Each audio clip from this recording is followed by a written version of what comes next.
Yo. Stream from out of nowhere. Isn't that insane?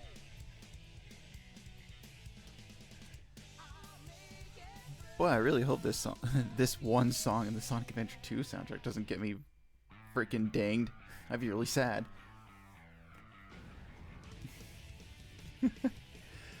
Oh, hey Winter. No, you're not late. You're just in time. I like just sat down. I was taking care of some last minute stuff. But yeah, surprise Thursday stream. Hi everybody. Hey, first of all, yes, hi, it's me, the Universe Traveler. Yeah, I'm back and whatever. Decided to take the day out today.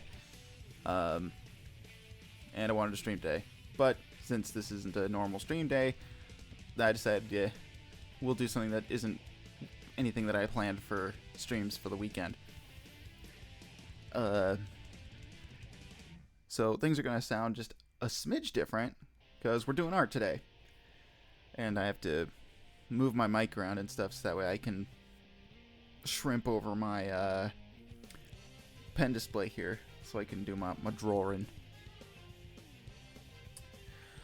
Anyway, I'm going to push my mic out of the way. So it's going to be sitting like roughly about there.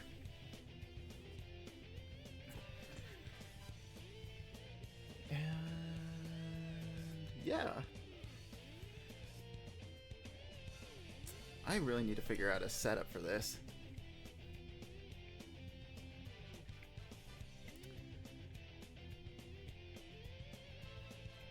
Because this is not working at all. You know, my PNG tuber model barely even reacts to my voice.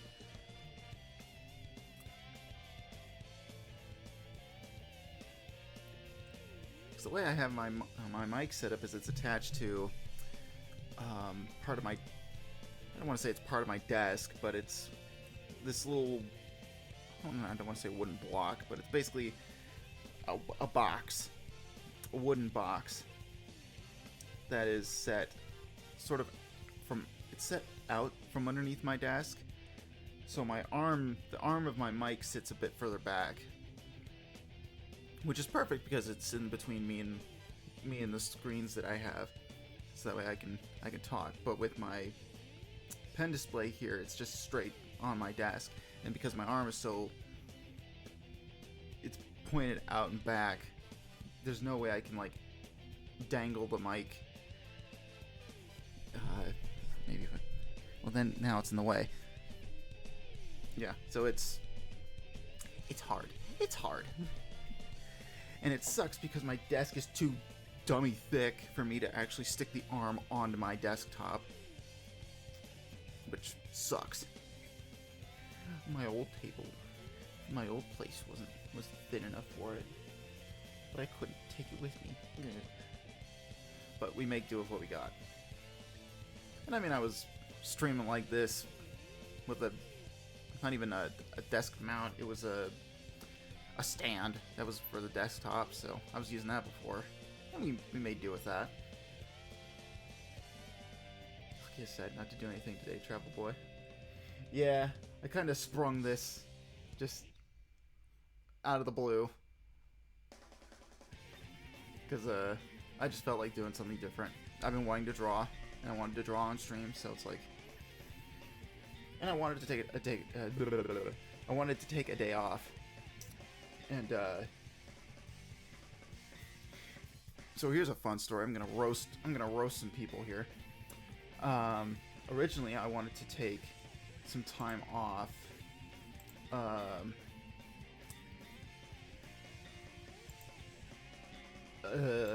On the first weekend of August, I wanted to take some time off, take an extended weekend. You know, just it's like I'm due for one, and I wanted to just spend like a day or two just sitting around not doing anything, maybe working on some stuff. Maybe go out and touch grass, maybe, if it's not super hot out, which fortunately it's been cooling off. But unfortunately, one of my supervisors, we'll say, freaking approved time off for people on that same weekend, and I was left high and dry because I was the last one in line, so I didn't get approved. And then I learned that the people who got approved for that vacation time didn't even have the vacation time to spare. So I basically got cucked out of my long weekend by people who didn't even have the time to give. So it made me a little upset. But then they were like, no, we'll give you some other time, why not? And they were like, was it important? And at the time, I was put on the spot, and I was like, no, I didn't have anything to do with that weekend. So, and they were like, oh, wait, okay, fine, we can get you some new times, we'll pencil you down. Until I got home that night, I'd completely forgotten that I had set time out for that weekend because I was going to play Among Us with my friends. And then that was when I immediately, like, went from calm to angry. Because I had forgotten about that because, you know, I was on the spot being confronted by, like, 2 of the people in charge. So then I was pissed off and decided, you know what, I'm just going to hold on to my vacation time and I'm just going to wait. So, some point later, I'm going to have to put that time in elsewhere. But for now, they can just do a day without me. I don't care. It's like, play stupid games, you win stupid prizes. Fortunately or unfortunately for them, that the one supervisor who approved all that is going to a different department, so I guess they don't have to deal with them. But, you know, this is what you get. Sucks to be you. All day and I'm still exhausted. Oh, I feel ya. I woke up a little earlier than I wanted to, and then I ate a bunch of food, drank a bunch of water, and now I feel full and bloated and disgusting and also very, very sleepy.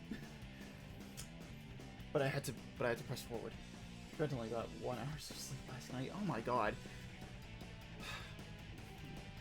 It blows my mind. People are like, I'm running on like 1 to 2 hours of sleep and I'm functional. I'm like, dude, I'd be fucking dead. Oh jeez, yeah. It's a bad time. Yeah, it sucked. So, I'm just carving this time out for myself now. And if they complain about it, then tough. Life's hard. I got my IBC root beer. It's got cane sugar in it.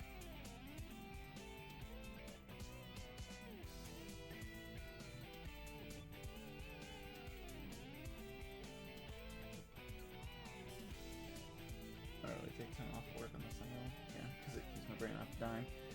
That is true. That is true.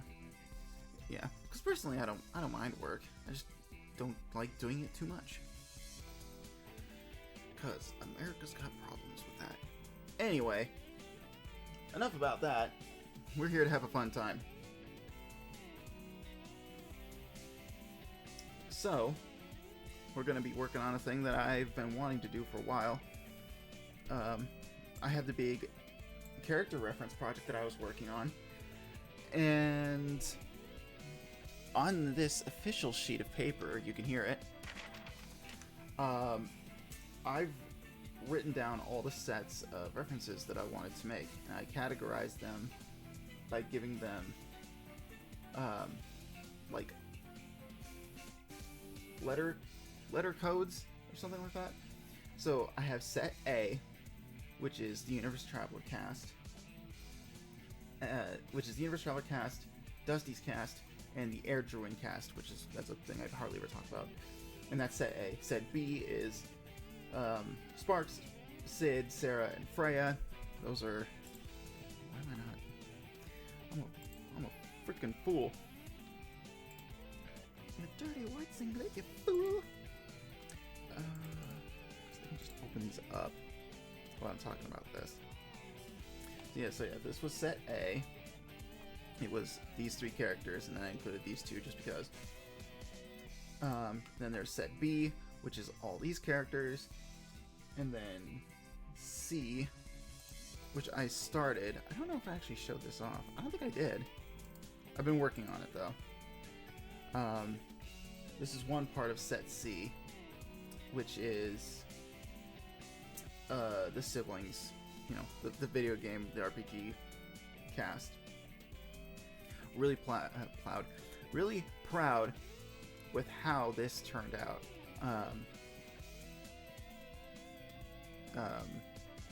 I can't believe I forgot Maddie. You can tell how often I think about these characters.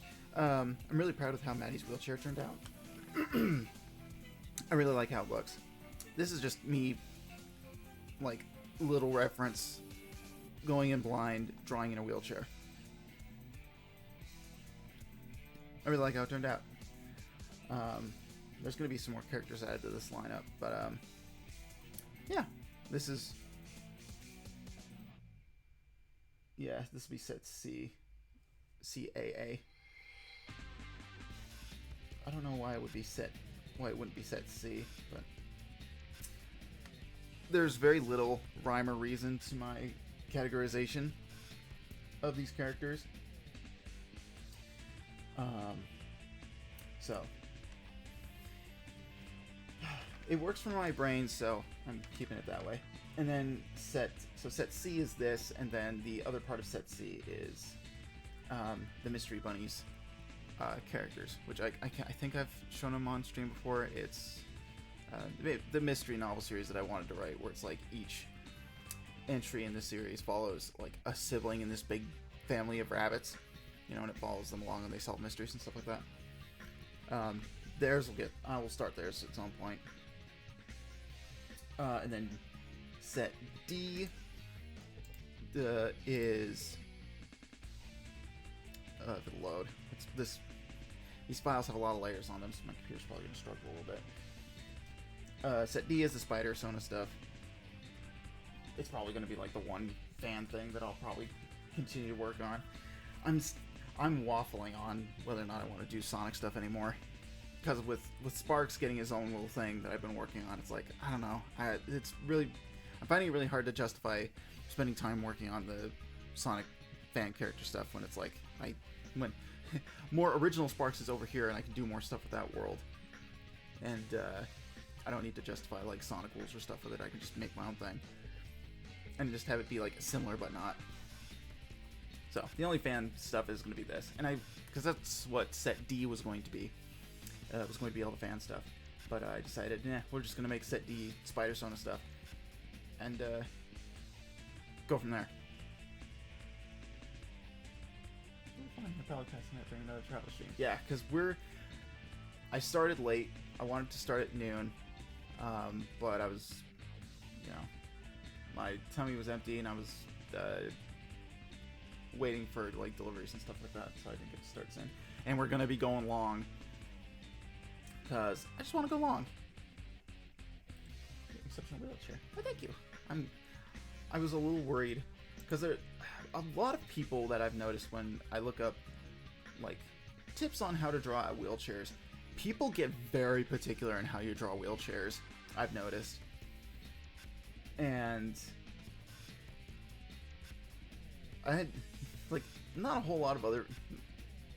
Actually, I'm pretty sure nobody else has actually seen this drawing of this particular character in this chair.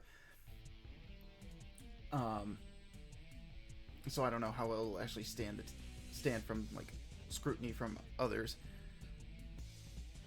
But I tried to at least, somewhat capture a kind of chair that a normal person would probably use in this kind of scenario.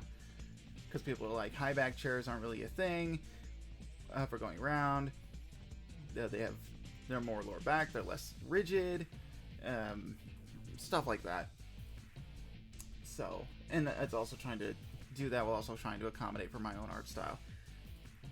Because I'm not really a technical person when it comes to like drawing stuff. It's like I like big shapes, less small detail. That's how I like to do things. So trying to keep the chair in as few shapes as possible is kind of my goal. But yeah, and this was set D. And then there's set E, which is a group of characters that I've been wanting to save for like more of the Earthsky kind of stuff. Because I debate with myself, on and off whether or not I want to like draw like NSFW anything, because it's like the inspiration's there. I have ideas for it, but it's like, do I want to? Amongst everything else that I want to do, is this a priority that I want to focus my time on? And more often than not, it's just a no. But I still want to like make the references for the characters anyways, just to say that's like, okay, here I have them. It's done. So I won't be showing them off, but trust me, they're there. But anyways, with all these sets, so we went through like sets A through B, and then there are subsets. So the first subset for set A is of the Universe Traveler stuff is the variants of the Universe Traveler himself, and then it's the cast of characters within specific arcs are the other subsets. So this is AAA. There's AAB, AAC, AAD, and then Dusty is ABA for him and his variants.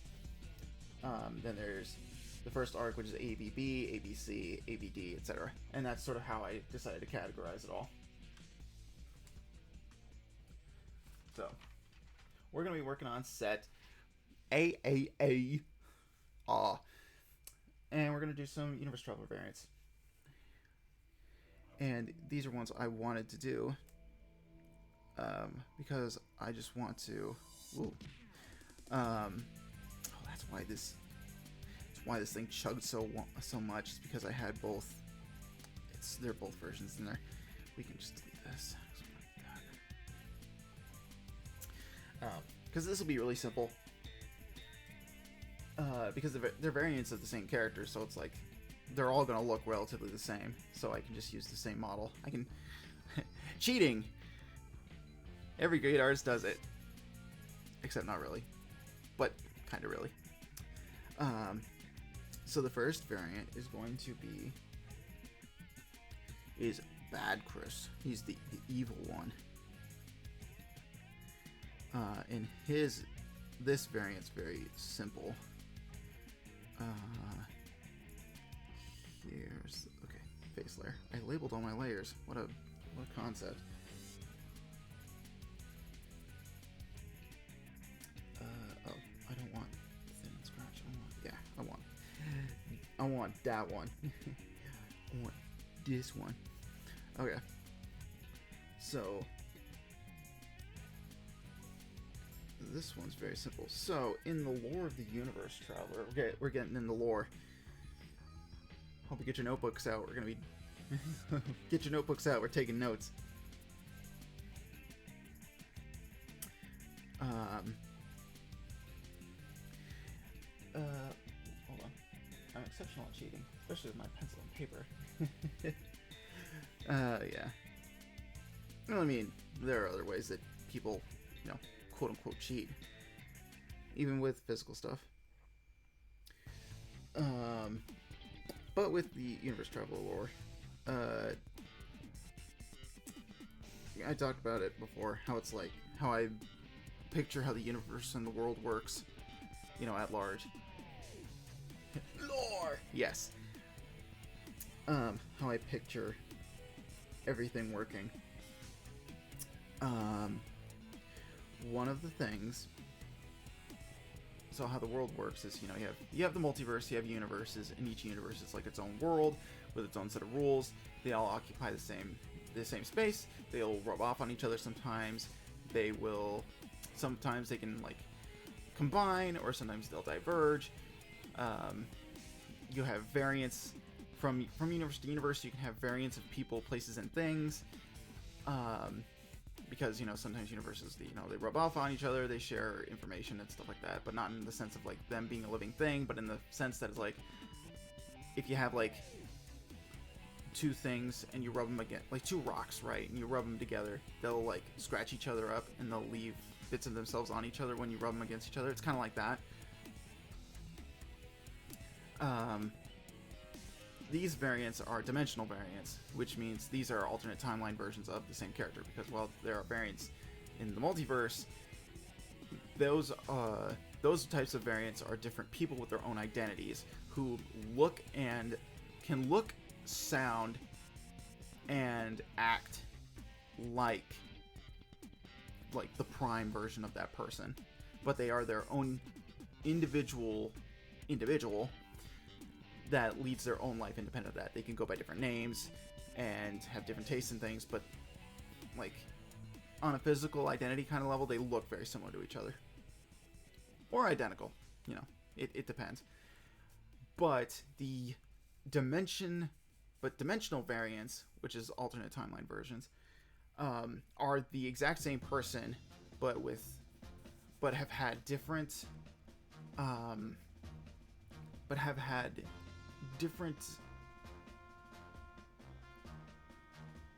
situations.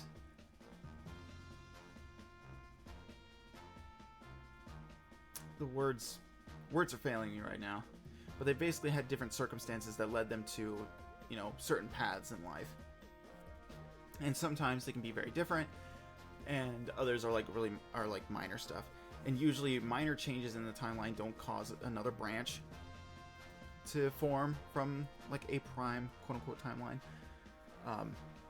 I only say, and I mean prime as in like the one that you would follow as you're reading a story, because, you know, everybody's timeline is their own prime timeline, and everything's like a diversion of that. So I named the main character of this story the Prime. He's like the prime one because that is the character that everybody follows. That's the story you're following. So he's like the center of this story, and everybody else is sort of like an offshoot of that.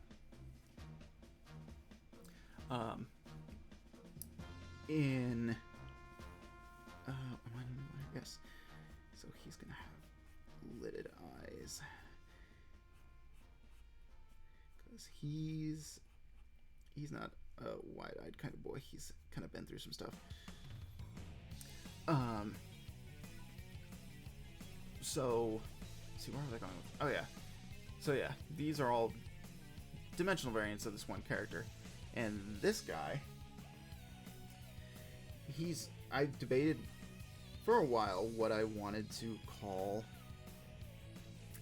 I'm just gonna fade this just a smidge. What was it at? Oh, was that 100? Okay, that's okay. Put it at 60. I've debated for a while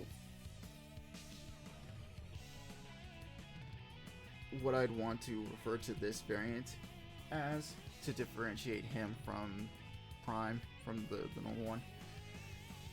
And, you know, I batted around a few ideas where it's like I wasn't sure if I wanted to call him like evil or just bad or anti, because that's a fun trope when you have like villain versions of the same characters, just calling them like the anti whatever. But then it's like I thought about like what would it mean to, I'm just gonna do this, what would it mean to like say that this character is like the anti version of this one character? And it's like, well, they'd have to have like X, Y, and Z reasons for being different, right? So it's like if you're the opposite of a person, then it's like you wouldn't share this like the exact same qualities, you'd share the opposite qualities.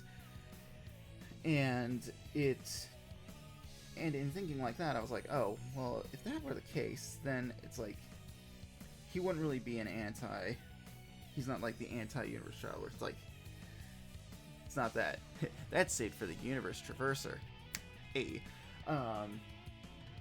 So I kind of just settled on calling him bad.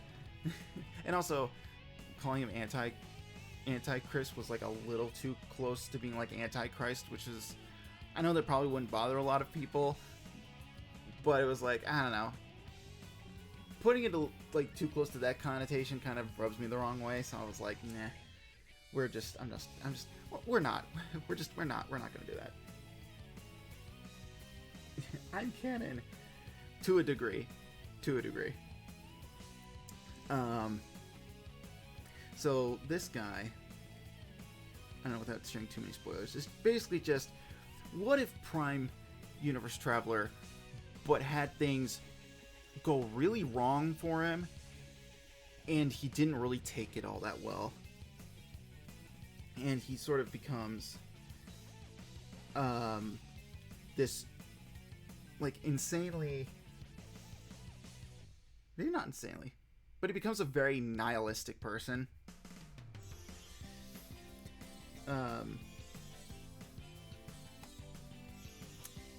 And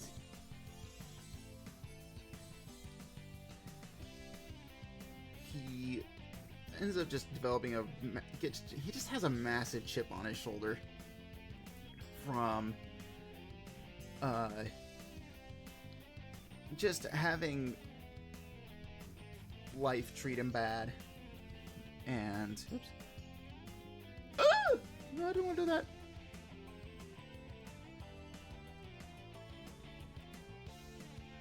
Whoa.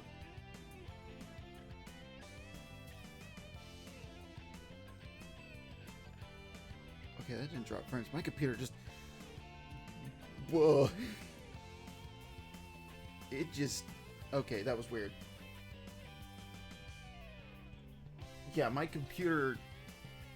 The menu for merging layers popped up. It went away, and then it merged every single layer in my file. And then I went to hit undo to undo it. And then it wasn't doing anything. The screen blipped out for a second, came back, and then it undid everything.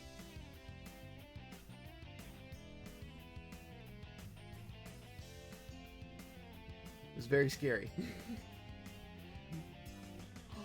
Mom, come get me, I'm scared.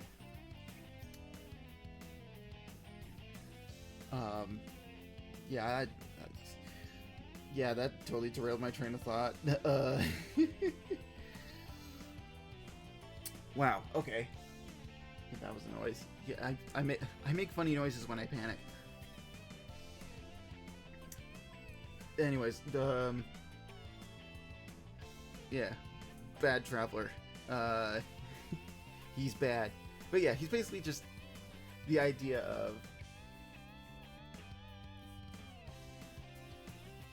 if he himself didn't really go through this adventure and like gain anything from it, but instead kind of doubled down on all of his, I don't want to say negative aspects, but it kind of basically doubled down on his negative viewpoint of the world and how he's like, oh, you know,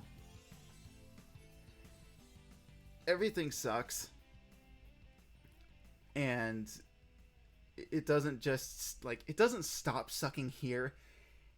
It sucks everywhere else, and that's never going to change. That's just how life is. So if that's just how it's going to be, then I will close myself off to the rest of the world and to the, like, the rest of the pain and the suffering and all that, and I'm just going to live for myself, just me. And I'm going to lash out at everybody else who's responsible for this pain,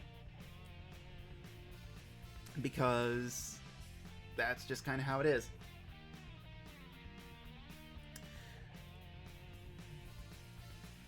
And so, you know, he ends up becoming a recurring antagonist for Traveler Prime and his friends.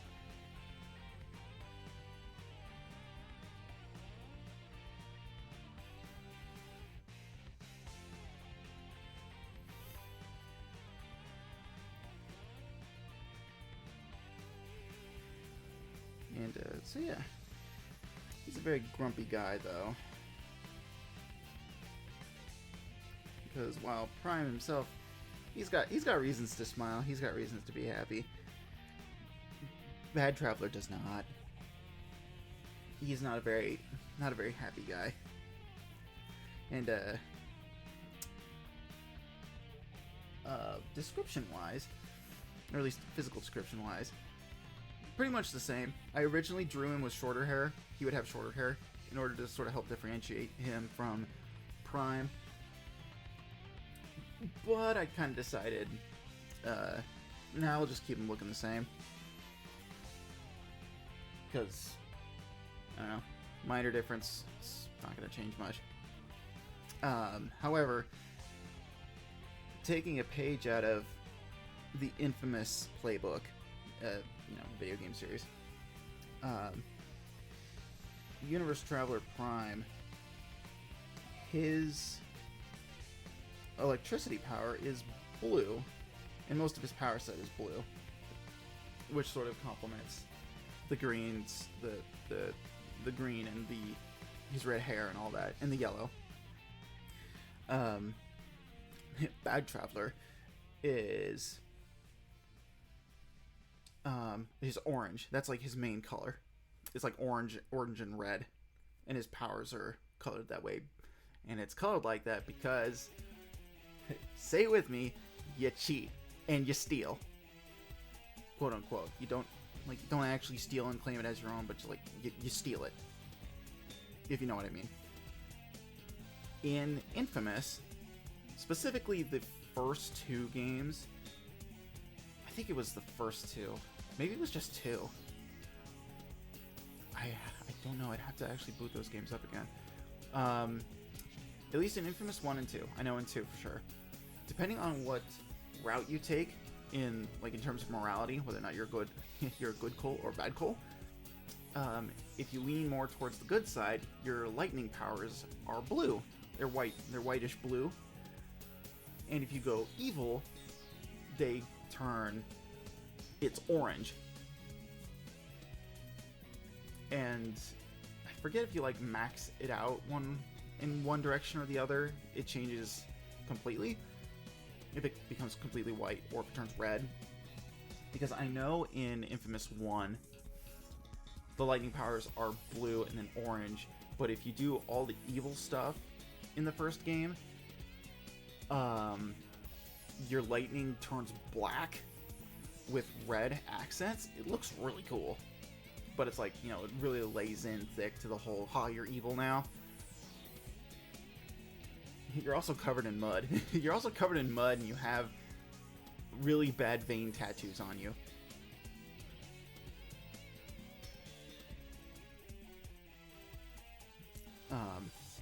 So, yeah, that's kind of what I wanted to lean into with this. But the explanation for the difference in the color is, he's just an alt timeline version of him. In this timeline, his powers are just orange. That's it. That's all there is. That's the only reason why they're different, is because, it's just an alternate timeline. His colors are different. But he's more of a variant because he has some very terrible things happen to him that makes him kind of double down on his belief that everything sucks and he should just be doing everything for himself.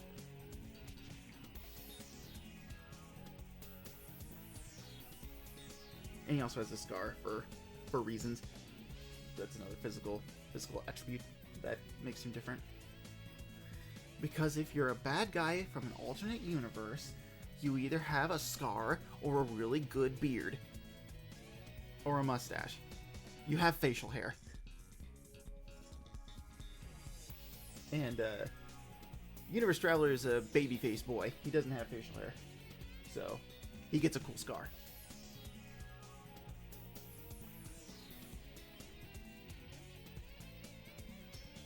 Which ties into his sad backstory.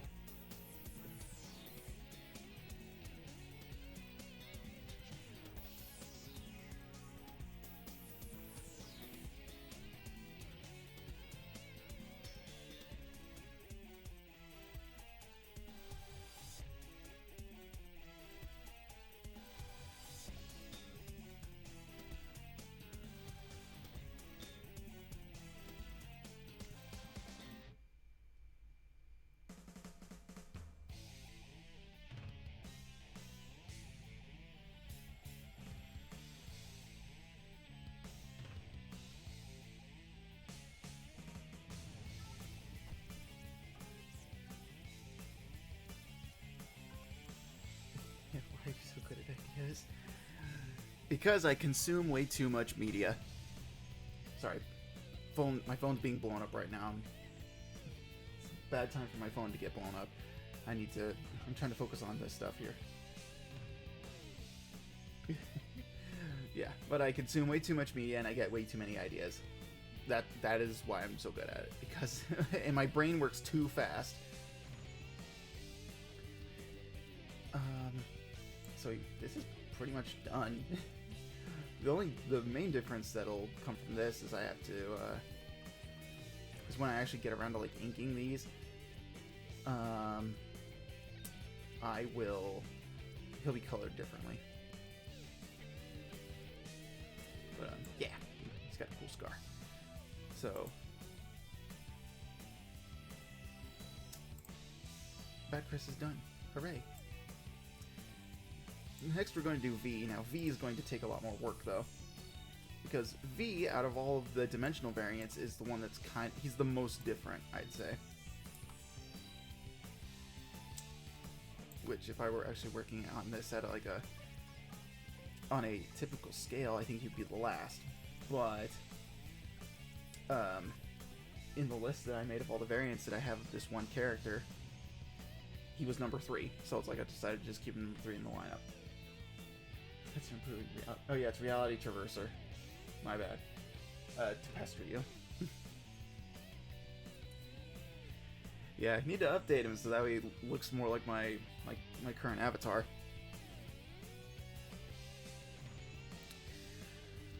Alright, so V, I'm just going to delete this layer. Boop.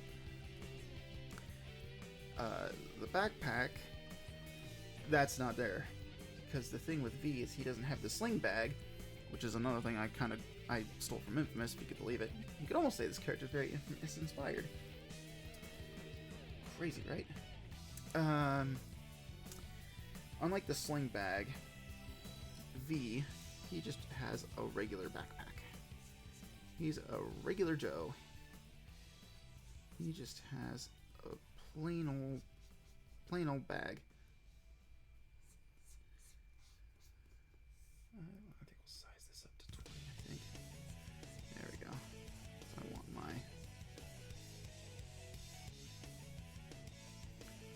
to make have a bigger pen stroke when I do my thing.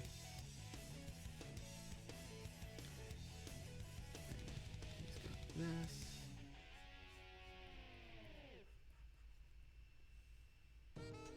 This is Knuckles, and I'm back.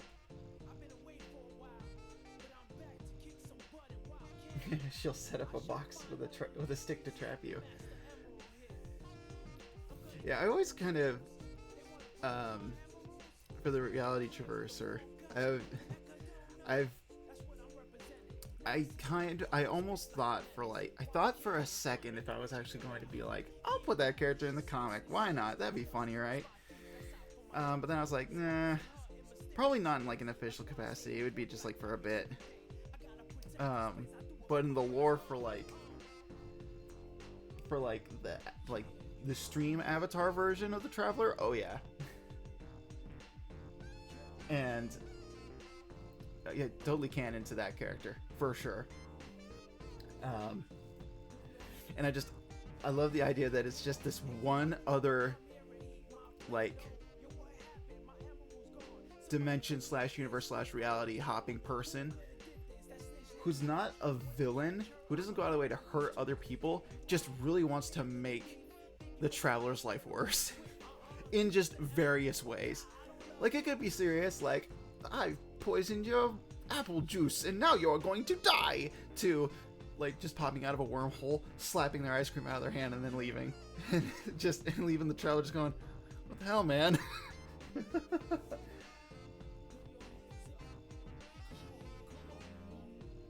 He thinks he's the Traveler's greatest enemy. Traveler never notices him. Yeah, like who was it? In the Where's Waldo Wally cartoon? Oddlaw, that was his name. It's kind of like Oddlaw. How like Waldo never notices Oddlaw at all. It's kind of like that. Yeah, you know how it is. And the whole greatest enemy is just a self-appointed title.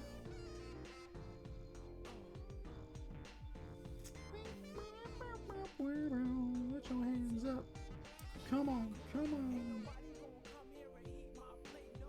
What happened? My emerald's gone. Somebody gonna get this quick. My word is gone. Who's gonna do this? Is this the Rouge? When I catch her, I'm gonna get her with these tools. There you are. Come here, little thief. Think you can fly and get away quick? Give up the emeralds or die. I don't love you. Yeah, you know how it is. Maybe I should I have?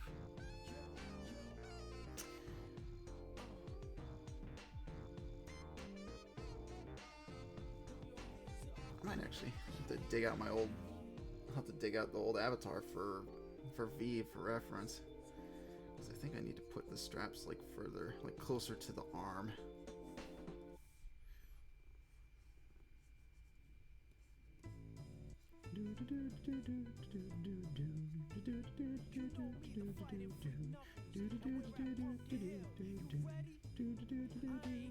Let it get to me, I'm just gonna creep down on the earth, find my lost piece. Yeah, Traverser's Peak Waluigi. That's pretty funny. Yeah, I think I'd take that.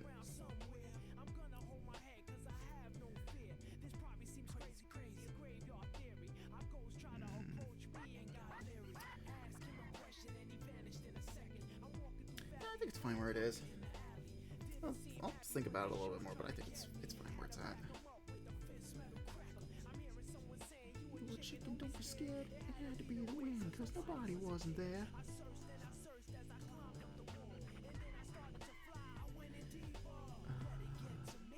Yeah, and then the bag will be like down here.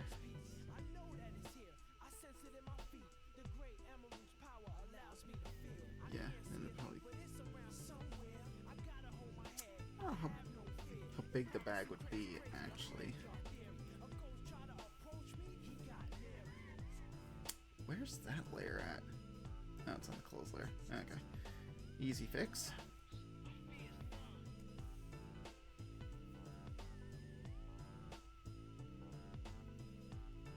I find it so funny because Traverser is probably the darkest variant of me lore-wise, but it's the silliest.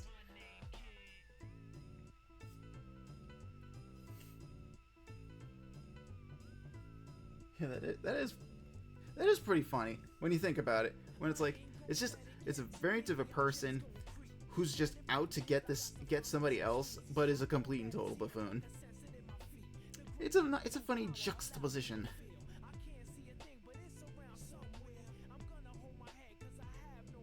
Alright, I don't think you'd see the rest of the bag. Again, I'll think of a reference later. But the thing about V though, that I've changed since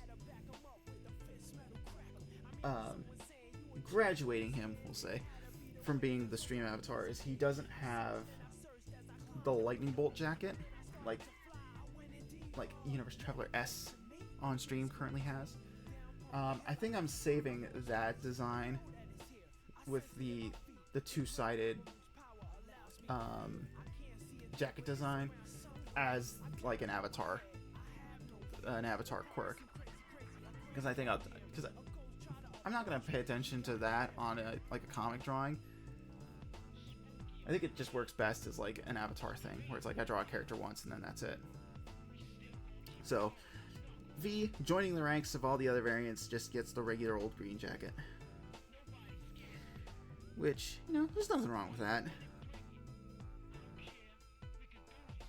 Oh, the other thing I wanted to change, and this is one of the other aspects of him that made him so different, is out of all of the Traveler variants, he's the tallest. I think I said that. Did I say that? I don't know how this is gonna work, because I don't want to stretch him out, because I don't want to ruin the proportions of the character. But I picture him being like half a head taller than the other Travelers. Because this was another thing that I also worked out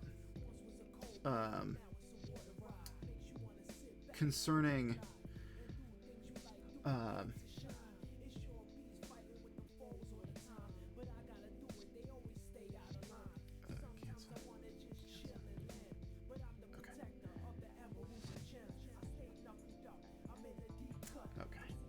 to just do the box in order to do the transformation, because it tracks the copy and paste versions that I've been that I did in order to get all these duplicate sketches.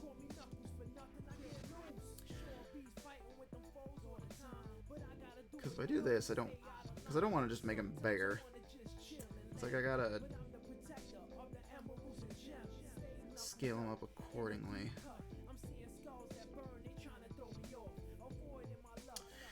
So we're just gonna have to do the old-fashioned way, how I used to do things.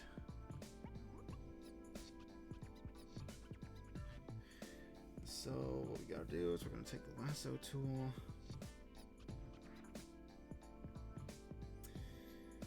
And I'm just gonna cut them up below the knees. Just gonna move them up slightly. We're gonna have to reposition all this stuff at some point. This here. We can just stretch these out too. Because we're gonna have to take all the pieces and then like space them out a bit more evenly, so that way, because this leg goes out and then it'll like go back and then down and then back and then down, so I have to straighten the line back out.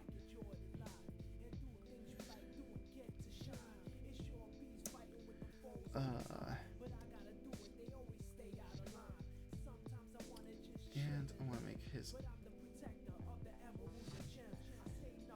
arm is gonna, actually no. Let's one piece at a time. So the first thing we're gonna do is we're gonna take this leg and we're just gonna scooch it to the left a little bit. Okay. And we're gonna take his foot and scooch it to the left like that. And then when we draw the lines back in, we'll straighten the lines itself back out. Oh, no, we don't want to do that. Whole leg. Can you believe it? He had a whole leg. Do that. And do this. There. That'll make things a little bit easier when we go to draw the lines back in.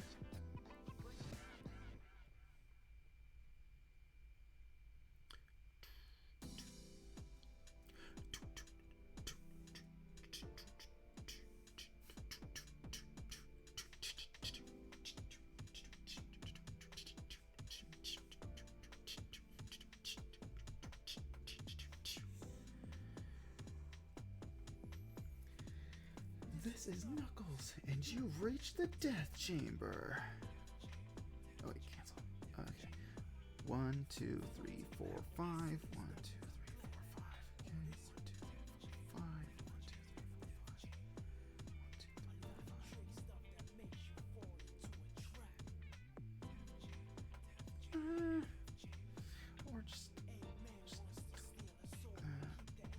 about that far.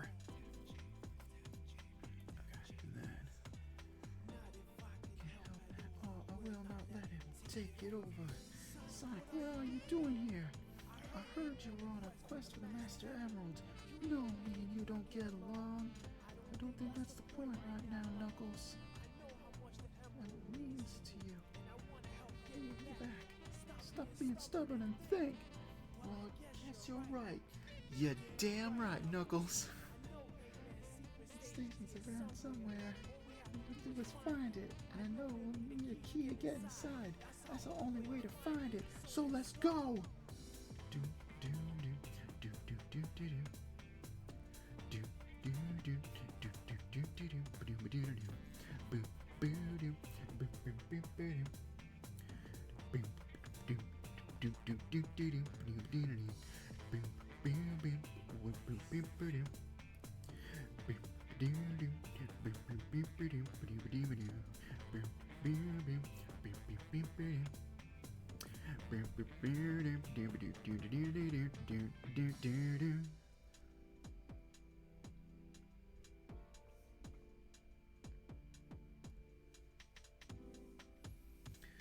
All right.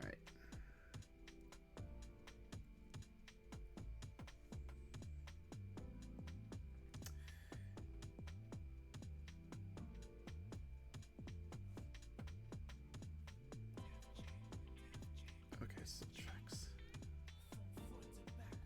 Still tracks those changes. Okay. Chamber, death chamber, death chamber. Oh, maybe I shouldn't mess with the arm until I stop messing around with the torso.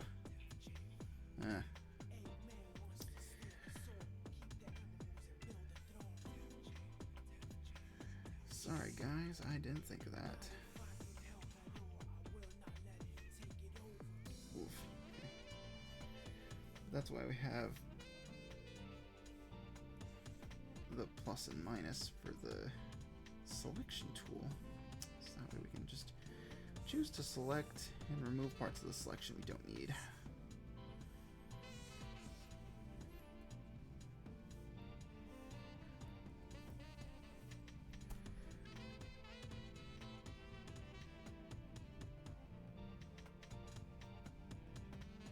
Okay.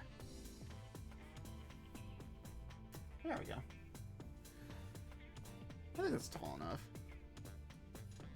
I wouldn't say half a head, that's like probably a quarter tall. But, you know, that's kind of how I envision it. But, I mean, if you really think about how everything is in relative terms, then it's like, he probably wouldn't actually be half a head taller. But he's considerably taller than the other variants. Because he's meant to be the awkward, disheveled, sad boy.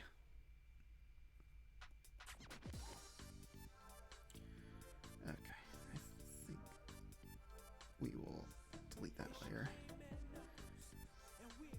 And let's start filling in the holes. Help me get the emeralds.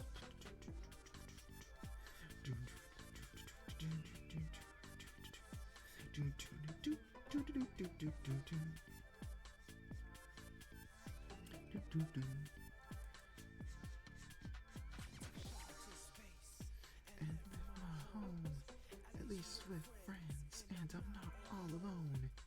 That they was, that the emeralds, yeah. Got some space, man. Time to get in.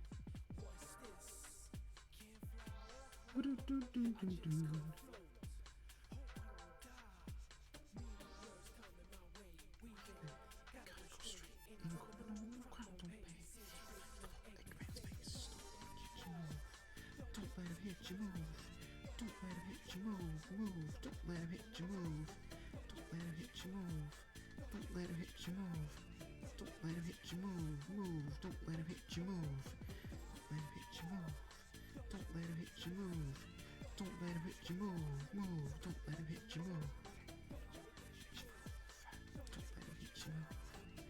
let him hit your move. Move. Don't let him hit your move. Woo!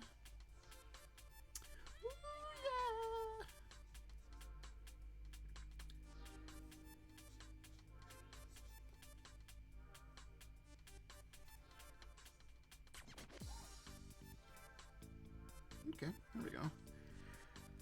Clothes are filled in. Layers the base on. Base. Knowledge. Okay, it's this one. Yep.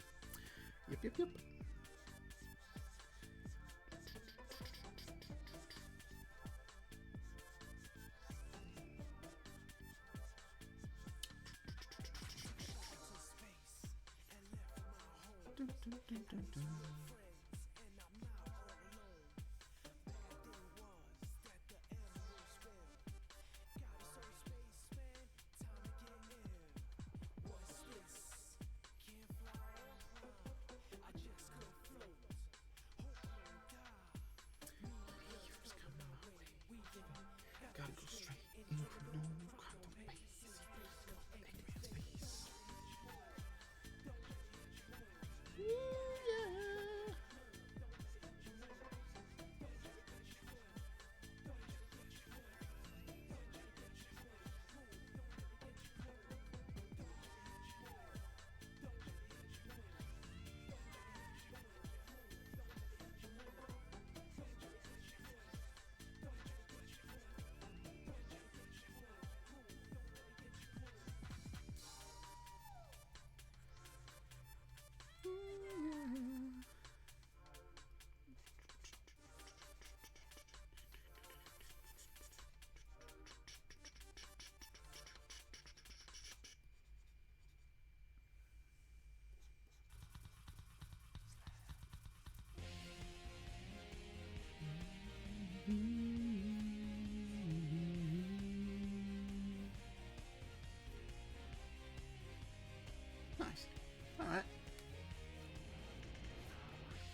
next thing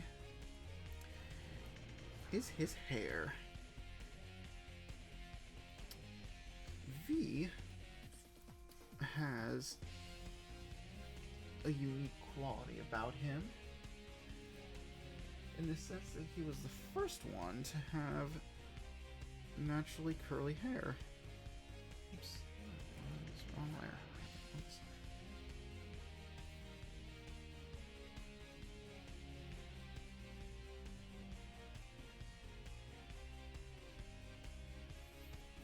I'll do a quick save here real quick. I hear my computer's hard drive spinning up and it makes me scared. I can't do it, I'm too scared. Do I have... No, I need to actually go up and look for...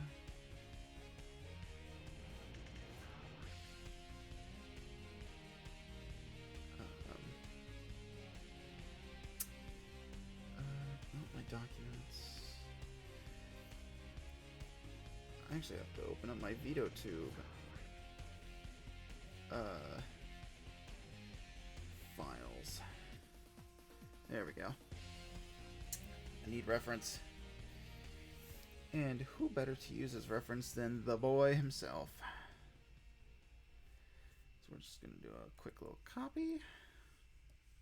Nope. Put it on this layer. Where are you, buddy? There you are. I'm just gonna slide you into frame like this. I'm gonna move you down to here, so you're underneath. And I'll keep you right. I'll keep you right here. There you are. Handsome fella.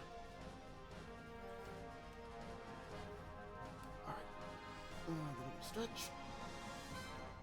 Oh.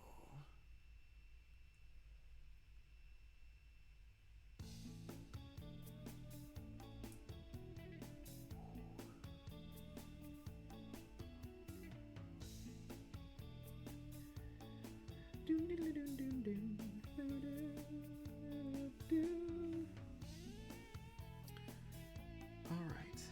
What layer am I on? Where's the hair? There's the hair layer. Okay. So he's got naturally long hair. But he's also, naturally long hair. Of course he's got naturally long hair. He let it grow that way. But he's the first to have curly hair, which is more of a trait that, it's more of a me trait. Because when I designed the Universe Traveler initially, being a self-insert character, he was mostly based on my look, how I would always have my hair, which was short. Because the parents at B, my legal guardians, would not let me grow my hair out, even though I wanted to. And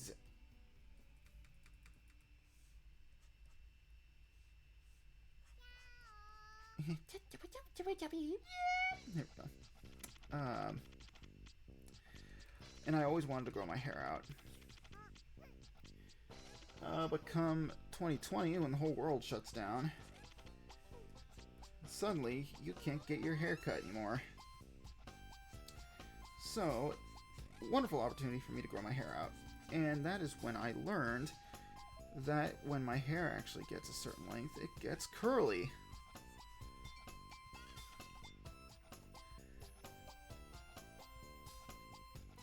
So, VTubing rolls around, that becomes a thing. Friends are doing it, I want to do it too. Design your avatar. Well, I always design my avatars after myself because I have no originality and I don't really feel like playing a character all the time. So, why not just make it a version of myself that I feel like would be the most ideal self I could be? So, why not just make it a me with really long hair?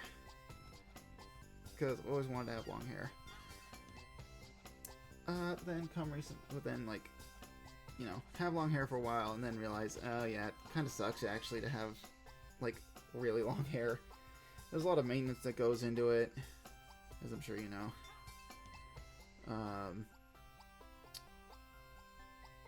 So that's why I kind of gave myself a haircut in the most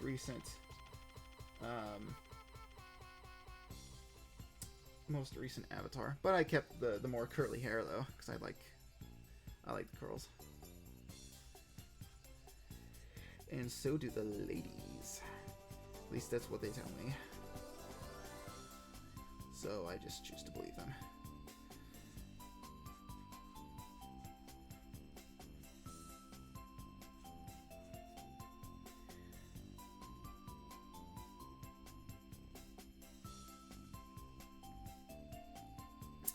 And he doesn't have the ahoge. Also, I don't know if Bad Chris would have the ahoge too. He'd probably have one, just it'd be probably shorter and it would stand up on it. I think I'll do that in a second once I get this done. But unlike me with long hair, V's hair is really long and very luscious. He's got a lot of hair. And it drapes over his shoulders. And hangs down across his back. He's got a lot going on. He's Fabio-ing the shit out of this. Kinda. Does Fabio have long hair? I thought he had long hair. Although I think his doesn't have like volume to it. I don't think.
What do I want to do with that, though?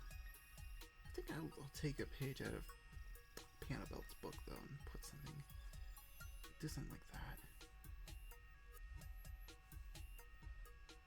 Because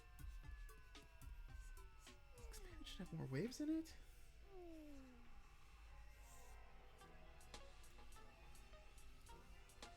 Ding, ding, ding, ding, ding.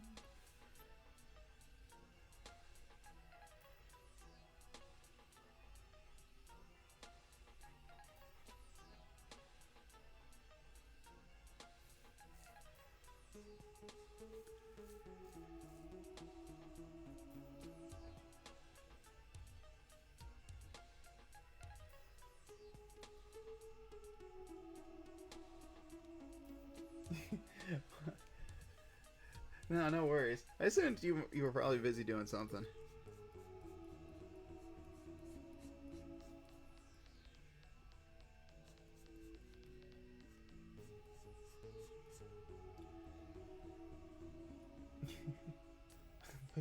Wind tossy. And to make making some traverser art. I was listening. Gotcha. There we go. I think I like that a bit more.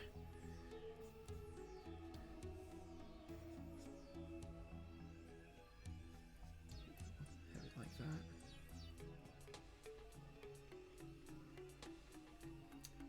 I think I do want to...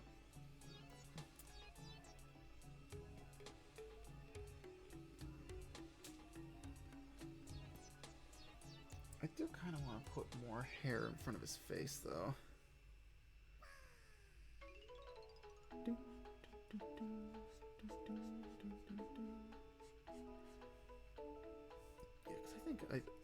because I think if I remember right, I drew I drew an avatar version of V that kind of did more of this. It had more strands hanging in front of his face. Because lore-wise,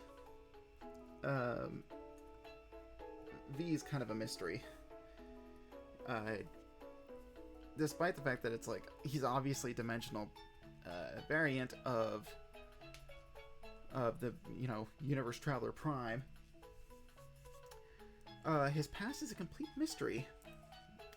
All he remembers is waking up in a sunny glade under a tree. Does not remember his name, doesn't remember where he's from. He just has a backpack full of stuff. And I think that's it. And then he has like a tool that allows him to hop between universes. And his main shtick is that he wants to go and try to find out who he is.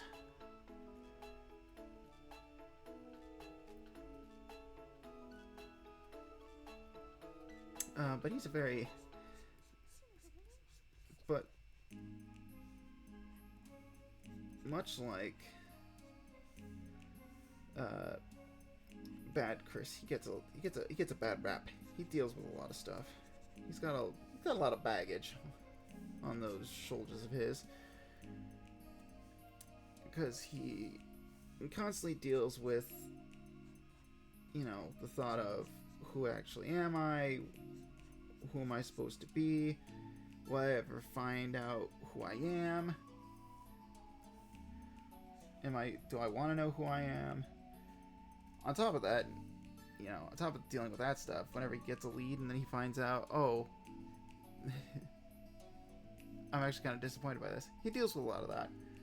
And also trying to find his own home, because one of the things that he finds out, like the first thing he finds out is he can go anywhere except for home, because when he tries to go home, the method which he uses to travel the multiverse will not let him go there. And no matter how he phrases the question, no matter what he tries, it will not let him go. So he doesn't quite know why he isn't allowed home, whether it was something that was self-imposed or if he was rejected from there. He doesn't know. So he's also dealing with the fact that he doesn't have a home, and he doesn't know if he'll actually be able to find one. Because he also feels bad, imposing on people, because whenever he goes to a world, it's like, this isn't the place he's from, and he doesn't really know how the worlds work that he goes to. And it's like, every time he goes there, he sort of feels he sort of sees how everybody already has pre-established bonds. There's already rules to the worlds that he goes to, so he's like, I don't know why I should stick around, because it's like, there's no point in me being here. I don't belong here. So I should just I should go. I should go. So he doesn't usually hang around for too long. But much like Universe Traveler Prime, he tends to leave an impact on places that he's been. And inadvertently, he ends up making friends along the way.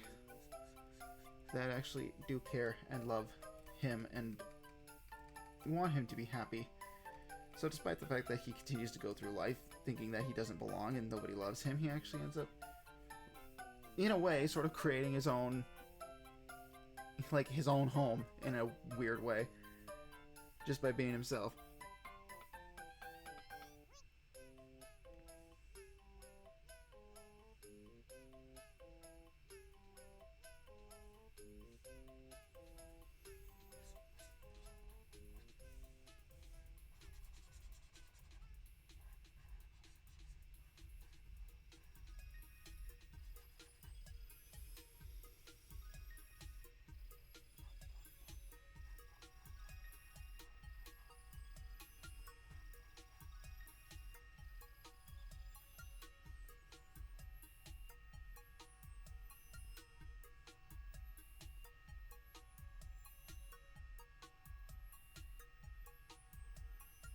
Oh, hey, Stall. What's up?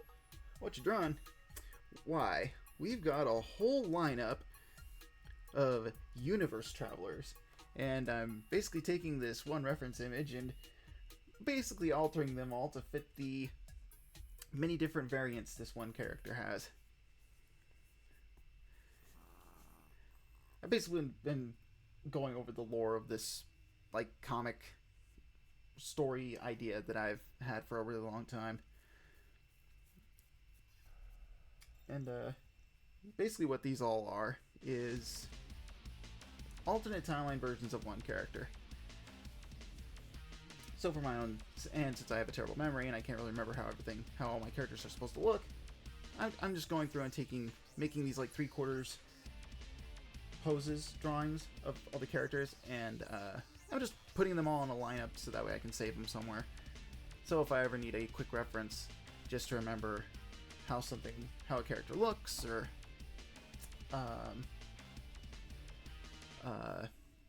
whatever, you know, I can just quick whip it up and be like, I remember now. And also have color guides and stuff like that too, because I'm a professional. You know, asterisk, not actually a professional. Do not attempt. Got like different variants of the universe traveler. Yeah, these are all they're alternate timeline versions of the universe traveler. So basically, I don't know. Do you want the spiel about the lore stuff? I feel like I should ask, because I mean, like, most people that I know are like, yeah, cool with it, but you know, I'd hate to bore you with the details of this nerd crap that I got going on, percolating in this rattly head of mine. It's got like bees and sawdust up there. So yeah, basically these are all just alternate timelines of it. Let me know. Okay, so I'm gonna charge my energy here. So in this world, I say in quotes, of the universe traveler, this comic / story idea that I've had, you have many planes of existence, right? So it's like, I'm gonna flounder around with this because it's gonna be something. So you have like this, you have this plane of existence, right? Kind of imagine it like a plate, right? And on this plane, you have all these worlds on there, like an infinite number, like almost a near infinite number of worlds called universes. Universes and worlds I kind of use interchangeably, right? And on this basically pizza-looking thing, the universes are kind of in an amorphous, right? Yeah. My sentences are turning into word salad. It's confusing me. It's basically an amorphous thing where the universes sort of move around, they shift, they collide, they rub up against each other, and you know, they just do their thing. They'll blip out of existence. Sometimes they'll like split off like an amoeba and then they split up into different worlds. They come to an end. They give birth, whatever. It's life and death of the universe. That's how it works. And when universes are living, quote unquote, in this plane, and they do they rub against each other. They pass by each other in this physical space. It technically is a physical space, right? And there's like a space in between. It's just called the spaces in between. When two universes sort of pass by each other, they do like a little information swap like this, where it's like they'll either pass by each other or they will like kind of sort of rub up against each other, and they will share information. And when this happens, certain things get shared in between them. An example being a fictional character. Make sure. Actually, no. We'll choose somebody similar. I was about to draw Mickey Mouse, but you know what? Fuck Disney. They don't need to see this. Say a fictional character in one world, right, is here. When they rub up against each other, that fictional character will be transported over here as a fictional character, right? And then there's like an idea swap there.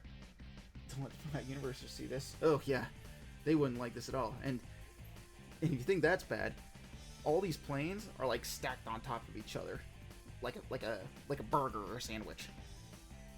They're basically just stacked together. But basically, there's like a swap of ideas. So in one universe, a fictional character will get swapped over here. So you might have the same series in two different worlds. And this can happen with any number of things. It can happen with people, places, certain things, certain events. So this, and in this, within the lore of the universe, that's within the lore of the story, that's kind of how it works. In the meta sense, it's basically how I justify when it's basically like in a meta sense, it's basically me just justifying like, hey look, this character's making a reference to like Mickey Mouse or something. How would they know that? It's because the idea got passed around somewhere, and that it basically ended up being within the knowledge of the people within that world.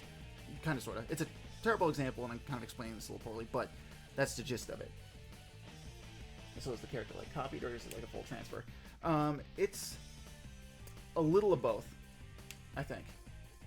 It becomes really clear as I explain it, because I'm better at like setting up the rules as I explain stuff, because that's just me. Oh, okay, so yeah. So it can happen with ideas like fictional characters, but it can also happen with people. So when two of these worlds rub up against each other, it can create a double of someone, but these two people are unrelated in the sense that since they are two separate people on two separate worlds, they end up leading two separate lives, but on specific levels they are similar to each other. The best example I've got is Prime here, and let me open up I have to open up the other file. Is Prime here and his other universe counterpart Sparks. These two characters, as you can tell just by looking at them, they are two physically different people, right? One's a man and the other's a raccoon. Very different from each other. However, personality-wise and kind of the role, quote-unquote, that they play in the world are one and the same, basically. So they are, so while they're two separate people, they are the same in a sense. There are other examples that I've kind of crafted where it's like, it's easier to like be like, oh yeah, these two are like the same people. But universal variants can be similar in appearance, in personality, and in like the way they act, and in other aspects. But they end up developing and growing as separate people because it's two separate worlds. You know, they're worlds apart. They end up just being two completely different people, and the events that they go through in their lives can shape them into being different people.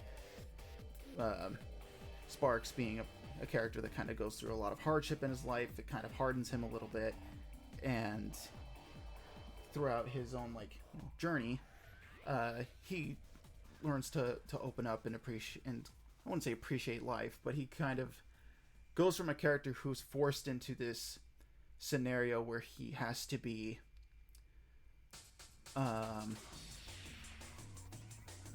very closed off and hardened to be a bit more open, to be more compassionate, to be happy, and to live life to the fullest. That's kind of how I see his major arc going as a character. And Universe Traveler himself, the Prime one, is sort of a character who's like alone, he's isolated, and then he goes on his adventure, and then he sort of learns to believe in himself. He gains more self-respect, and he develops and grows and basically becomes more sure of himself, and through that gains the appreciation of others, and learns that through being himself and being able to take on challenges, he's able to grow closer to people, and as a result he gains friends and a family. That is kind of his arc. But technically, they're universal variants though, so it's like, they go through different things. They're like the same person, and so on and so forth. Anyways, that's kind of how the universe, the multiverse works. Now, time. So we've gotten the space part, right? Time is an actual, it's like a force in this world. It is a thing that constantly moves like the worlds forward, and it is basically kind of how we normally perceive time, as like a concept where it's like a thing that constantly marches forward. Things like fade away due to like the laws of entropy, where it's like, even in a closed system, a loss of energy means that eventually it will decay and things, will disappear, so on and so forth. In this sense, in this world, I should say, worlds or whatever, time is a force that cannot be undone. It is a force that constantly moves forward, and it cannot be undone. You can slow it down, and you can stop it, but you cannot rewind it. Whatever happens, happens. That is basically how time works. When major events happen, this is kind of, I kind of dip into like Doctor Who logic with how time works, because I love Doctor Who. I went through a big Doctor Who phase when I was a youngin'. There are I don't want to say like constants. Yeah, they're constants and variables, but no, I guess that would still be accurate because I'm looking at it as a whole. But it's, anyways, I'm psyching myself out now because time is a, wibbly wobbly timey-wimey stuff. But as time marches on and things happen, you get it's standard sci-fi stuff, right? You have your timeline, right? Things move along, and then like a thing happens, and then depending on what happens, different resulting scenarios end up playing out from that, and it changes how things shape out, right? So, you know, you got this path here, and then it branches out like that, and then it branches out like this, and this one branches out, and then it, like, does this, and so on and so forth. And so you have all these different branches in a timeline, right? Wibbly-wobbly, timey-wimey stuff is what time's made of. So all these timelines run parallel to themselves. When you have... So you have, at present, in this world, multiple timelines occurring at the same time. All, you know, based around different scenarios and things that have happened. Sometimes a dimensional variant of a world, or of like a world, could be like, oh, there was a major, you know, like simple stuff like there's been a major cataclysm here and it happened and it destroyed a major part of this world and the infrastructure is all messed up. And then there's like the other version where it's like, oh no, it was prevented, the world was saved, so on and so forth. These people lived, these people died, etc., etc.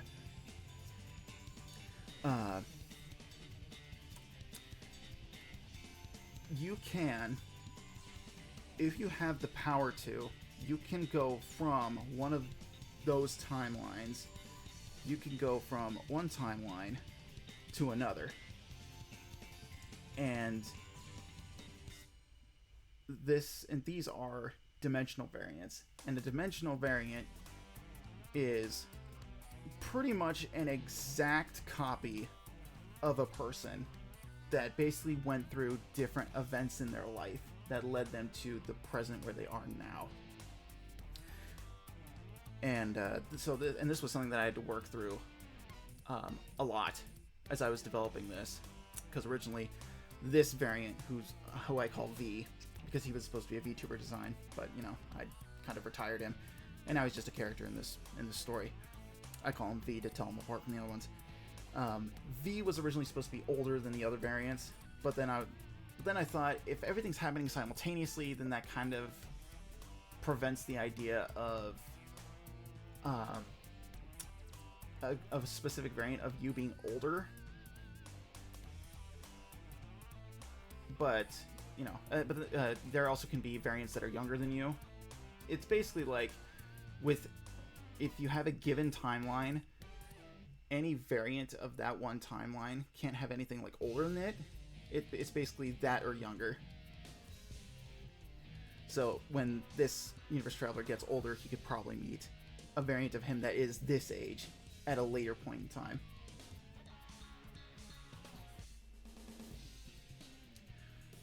I need to take a drink. I've been talking too much.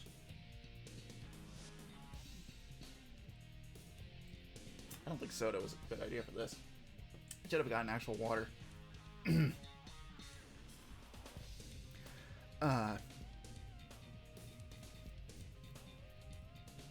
Where was I going with this? I had a point to this. I lost my train of thought completely. Talking about time travel and stuff. Because there's so many other aspects of this I love to talk about. I think this was the whole reason I started this whole diatribe to talk about variants, I think. So, yeah. We'll make that my point. So, when you have dimensional variants, it's basically just the same exact person, but took a different path through life. And the variations of the worlds can be as different as, oh, they chose to wear a different shirt today, versus, oh, in this timeline, his parents died. Or in this timeline, he had a sibling. Things like that. And that kind of changes the flow of events and how things transpire.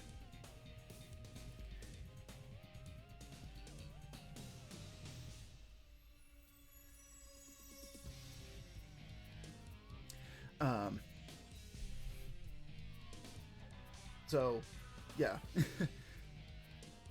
all of that to basically say, all these versions that I'm kind of taking this one blueprint and I'm making variations of it to say that these are all characters that are like in different timelines, but they're all different versions of the same character.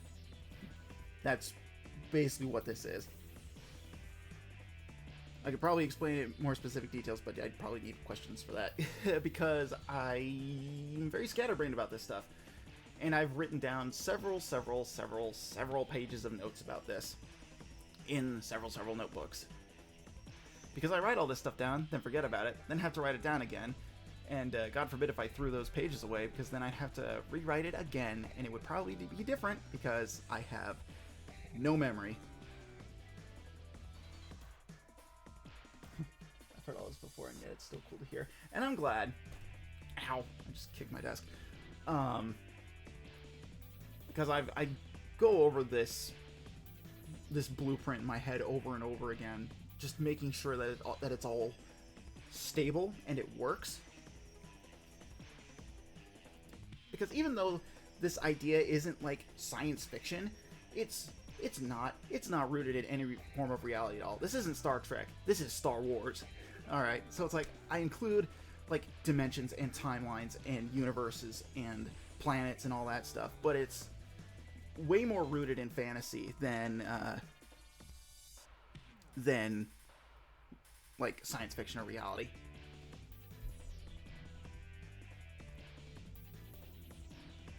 It sounds very big. It's ridiculously, unnecessarily, you could say, huge. Because like this like one character is like a very small portion of like the big picture that I've like built for myself. And I haven't, it's huge and expansive, but I just haven't written, drawn, or I hit my mic arm, put any of this out there, which I should, because it's, to me, it's really cool, and to some of the people I talk to it, I tell them about it, they think it's cool too. So it's like I need to get it out there, but it's so hard, Yeah, I've seen somewhat similar concepts before, but the way you describe the worlds rubbing off on each other is very unique. Which I'm glad, because I borrow a lot of stuff from the media that I consume. The worlds, the multiverse, the way I describe it, is very Kingdom Hearts. It's kind of where I got it from, because I love Kingdom Hearts.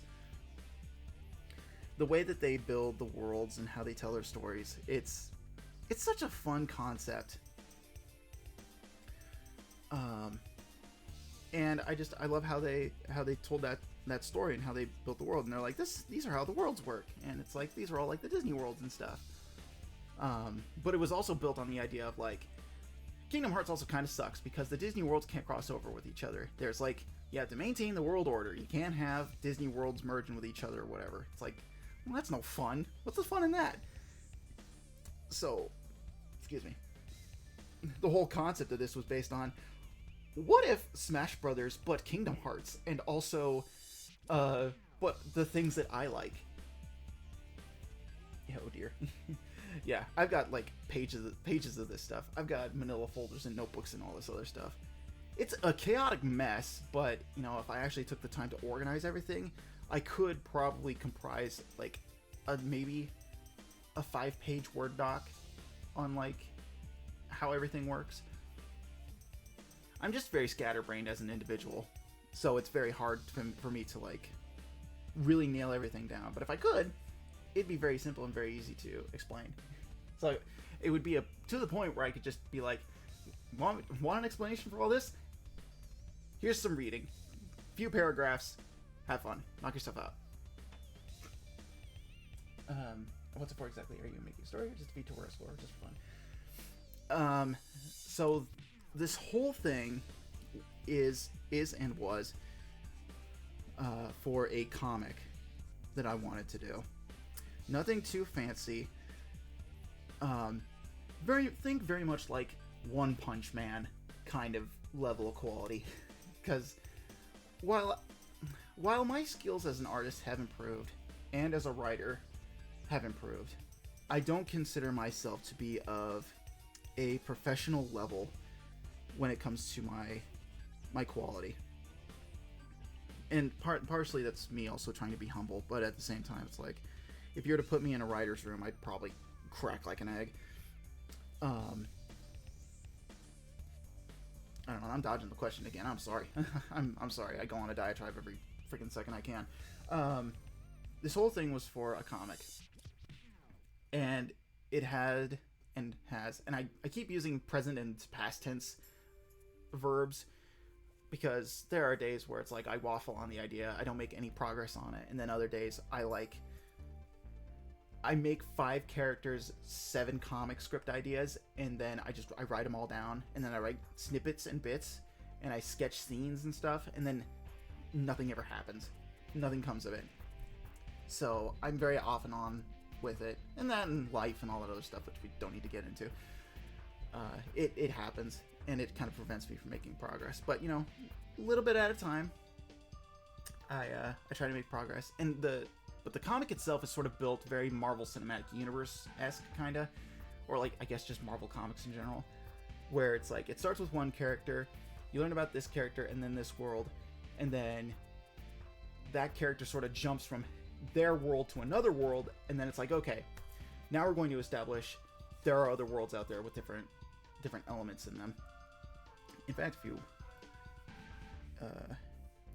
like, give me a second here. The main cast of this comic are, my computer will load. Please don't crash on me. What's these guys? This is the main cast for the comic, and it starts with this guy. And you start with his world. Very simple story. He hops to her world, and then it's like, okay, there are multiple worlds in this multiverse, and they're all very different, and they all have their own like unique people, and their cultures are different, and all this other stuff. And then these 3 go to a different world. They meet him and him, and then they're like, yeah, so we're going on a universe hopping adventure. Come on. And it basically kind of snowballs from there, where it's like, okay, you go from one world to 2 worlds, and then it's like you go to multiple worlds, and then it's like, okay, then it establishes this is the multiverse, and the multiverse is home to these people, right? Sort of like how Kingdom Hearts world is like, here's the Aladdin world, here's this world, here's that world, and you revisit them multiple times throughout the game. The series kind of does that, where it's like it establishes all these worlds with these different concepts, and then once you get that taken care of, it's like, okay, you understand how the space part of this works, how in space there's like multiverses and things and all these different worlds and how they interact. Now you get to learn about time, and then you talk about the timelines and how the choices you make and the events that happen in our lives form these branches, and they're all happening simultaneously. Some of them lead to dead ends, where it's like, oh, this timeline is dead, there's nothing in it, and then those timelines beget other timelines, so on and so forth, and they're all happening at the present time. And so they like hop between different dimensions, and then you get like, and then you start getting the variants of this one character and a few other characters. And then after that happens, it's like, okay, we've established the ground rules. Now all these characters are just going to go their own separate ways, and then they're going to go on their own stories, and then all those elements we established are going to be like interspersed throughout these other individual stories. So for instance, these 2 here are from a fantasy-esque world, where it's very, think Legend of Zelda meets it's like D&D meets Legend of Zelda meets kind of sort of dungeon meshy, a little bit of that in there, because I read it recently and I was like, ooh, I kind of want to borrow some of these ideas because these are kind of neat. In this world, it's established that instant transmission, we'll just call it that, teleportation, there's the word for it. Teleportation is not a thing. Despite the fact that this world is full of magic, people could shoot fire and lightning out of their hands, they can heal wounds, just no problem. They can cure diseases and poisons and the stuff using like alchemy. Not really alchemy, it's more like chemistry, but it's like, it's the fantasy kind of chemistry where it's like, Eye of Newt, Toad of Frog, bing bang boom, here's something for that rash you have. It's kind of like that. They cannot teleport, but teleportation is like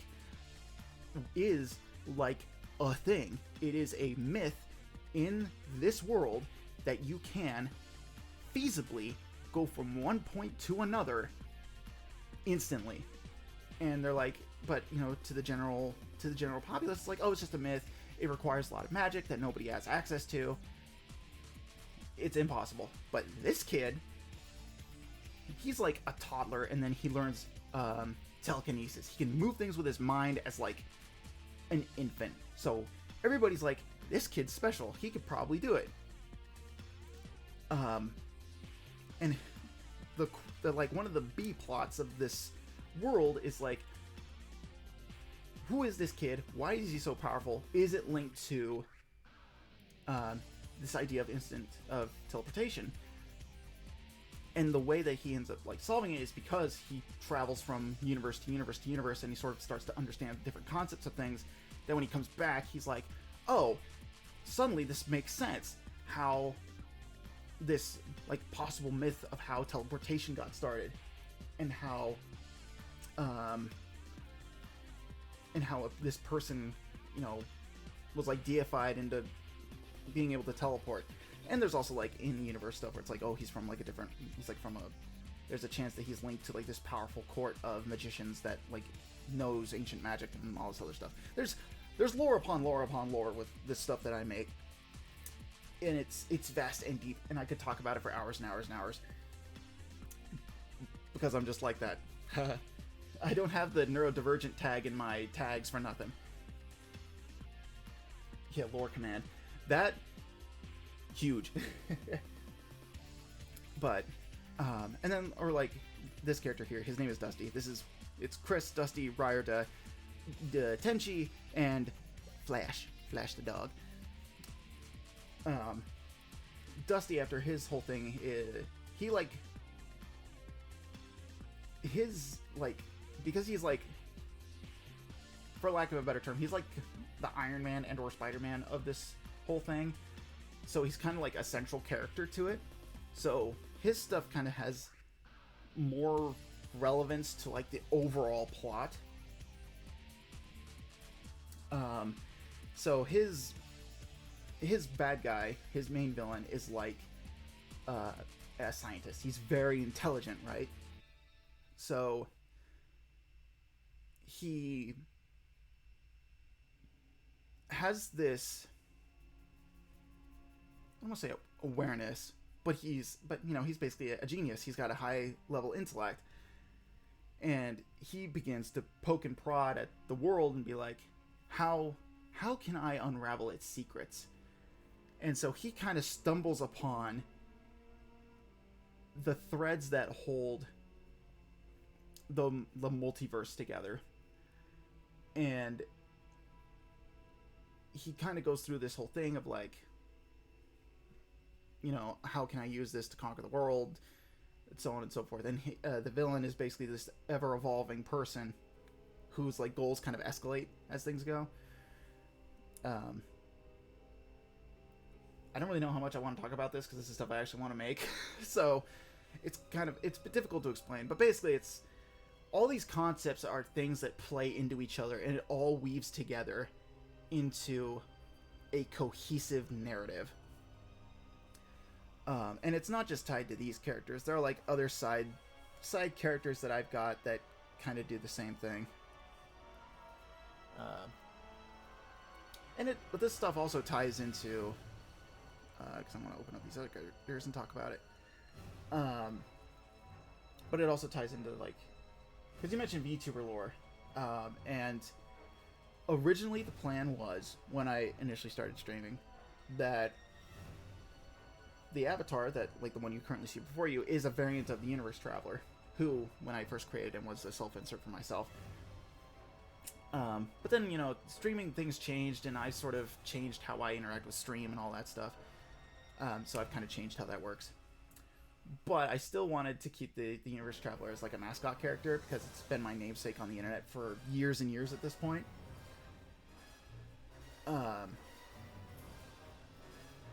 So the Universe Traveler is quote-unquote canon.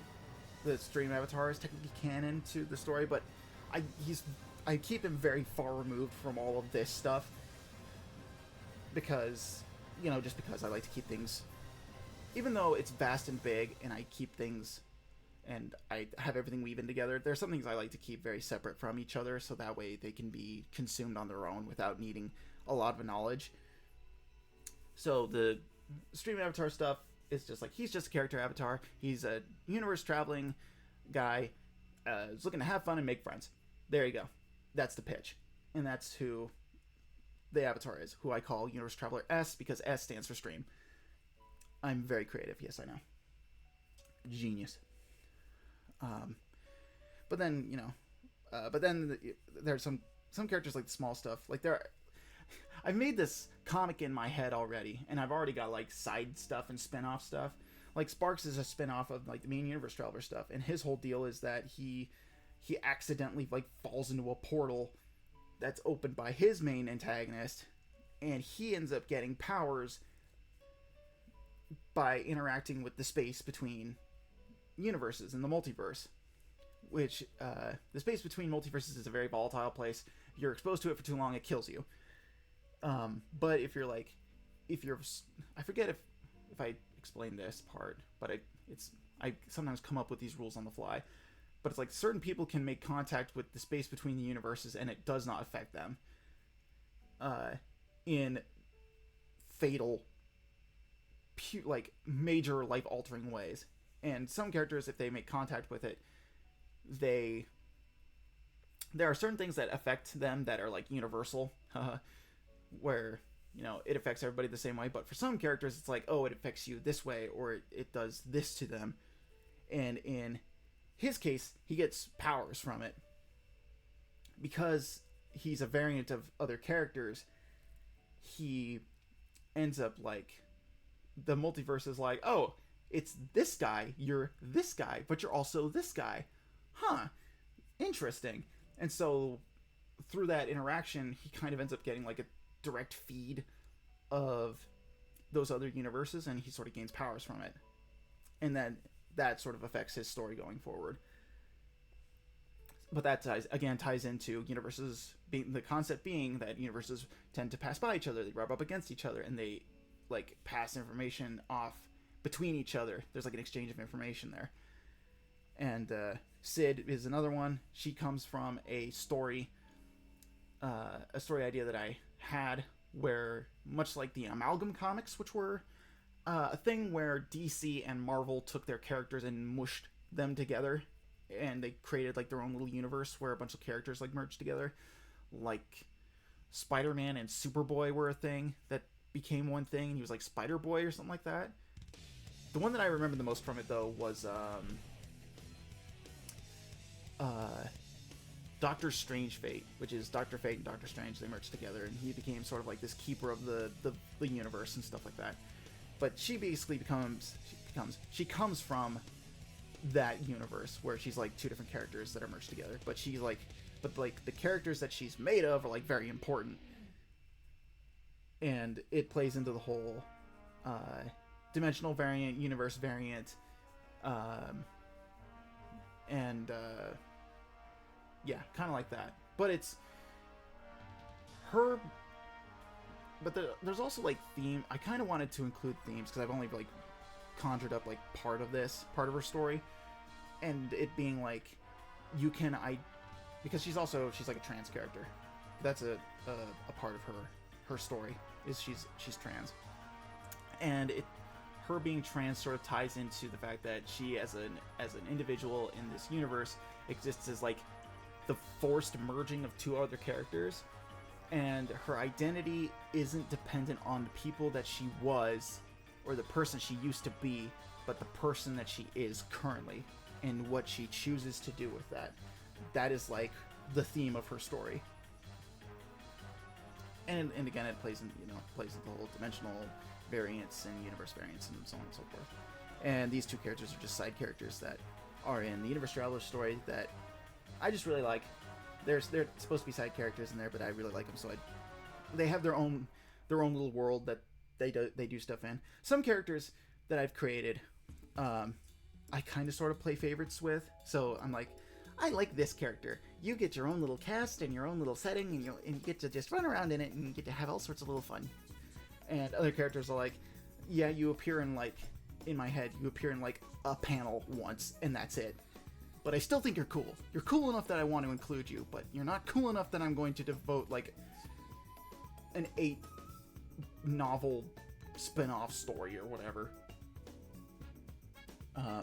So yeah. that's basically what we cooking. Anyways, yeah, back to art, right? That's what we're doing here. Right? But yeah. That is my miniature diatribe. You sound very passionate about it. I like that. Yeah. And I appreciate it. What layer am I on? Oh yeah, that's right. I made this layer up. Yeah. I drew that on the... Well, that's got to stay. So we're just going to merge the layers together. There we go. Because I want that layer there. Put a... What is this on? 20? So it's 20...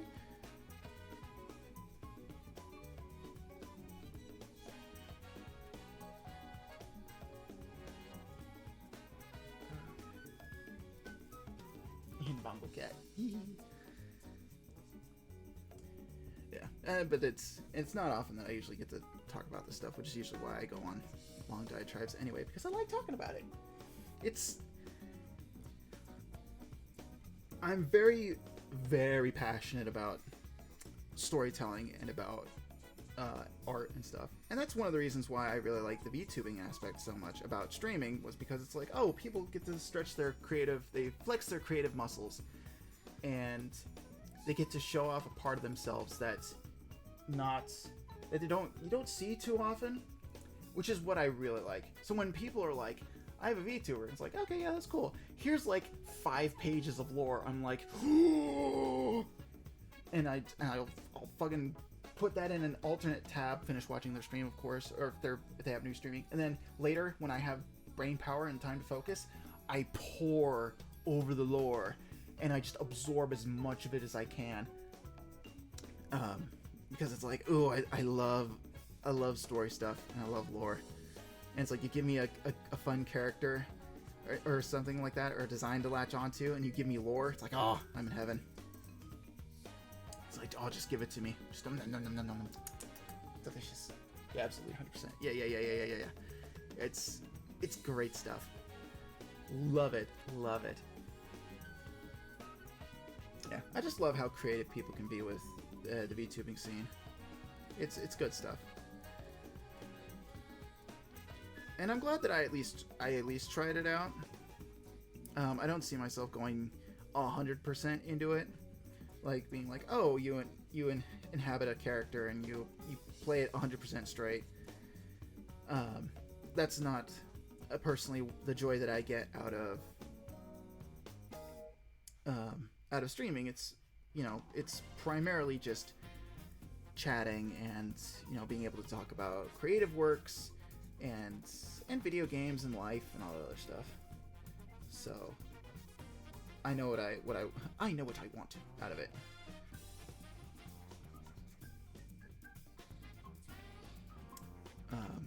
So that's kind of why I'm like, I just have a mascot character that sort of just sits on my page. He blinks a couple times and he opens his mouth when I talk, because he's pretty much me.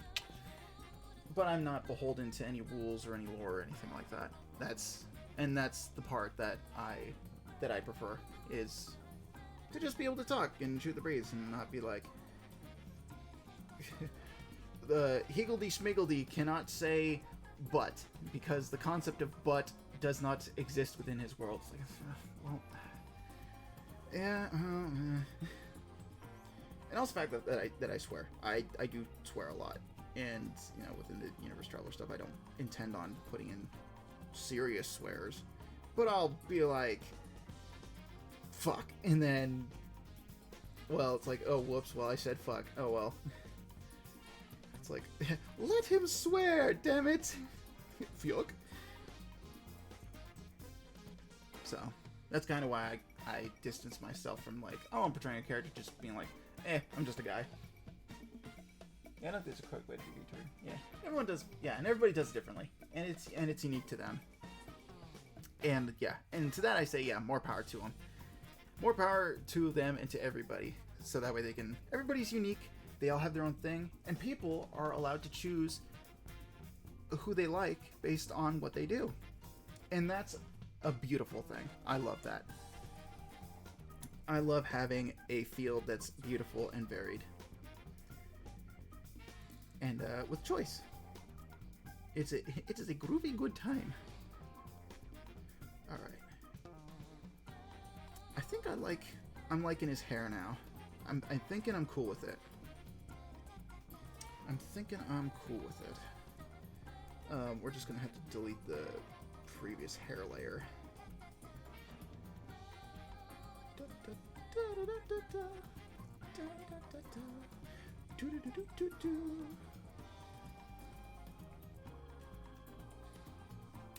I love Rouge's songs in SA2. They're so good.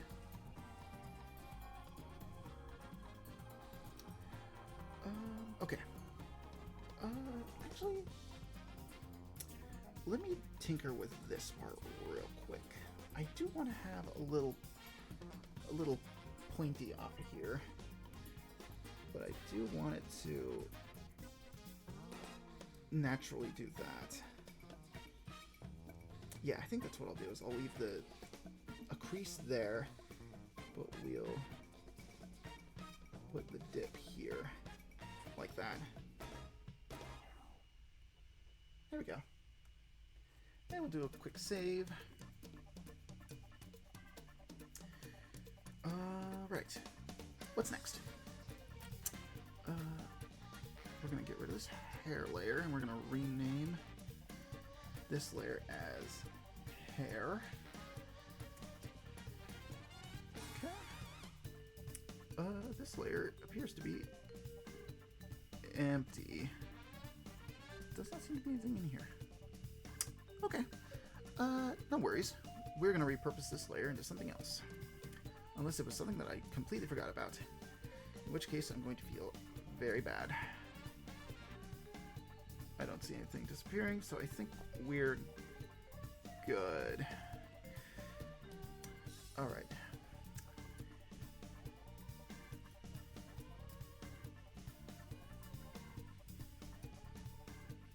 Oh, not on the hair layer still.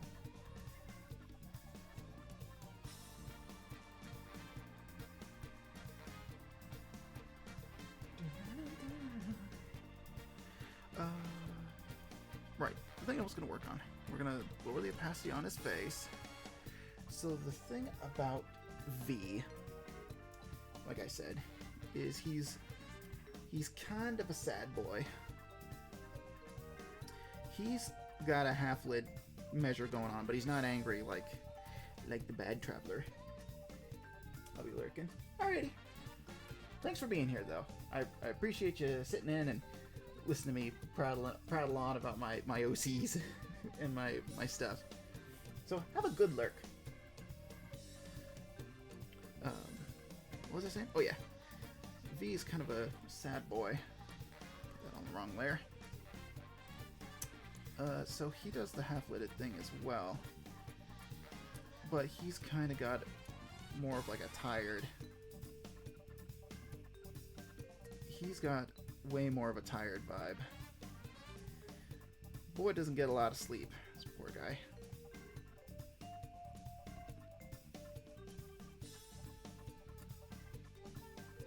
Yeah. Oh, that was a bad snap. There you go. Yeah.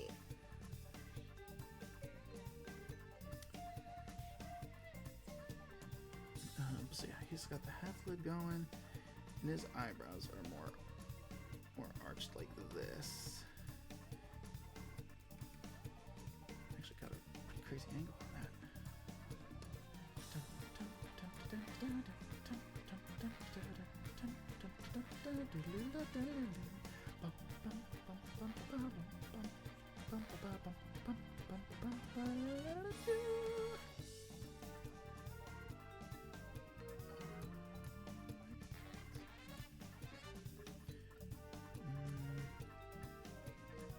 Hang on, I gotta make his hair disappear. There we go. So that way I can...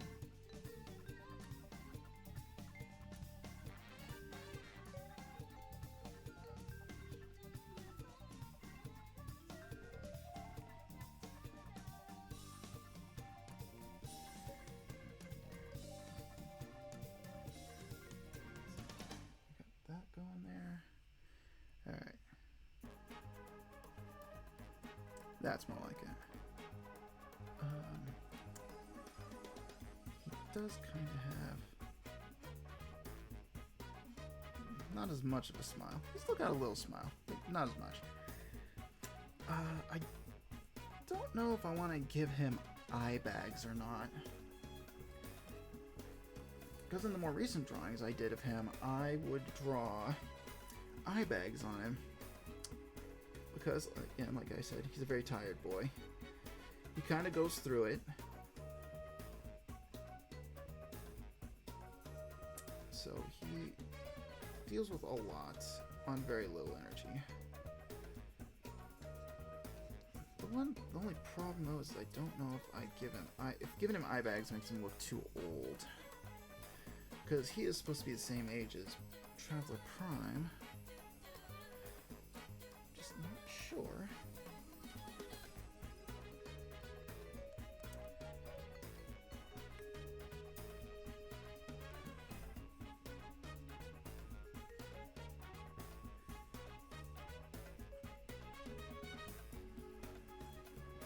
Not sure if I want to make that part of his default design though.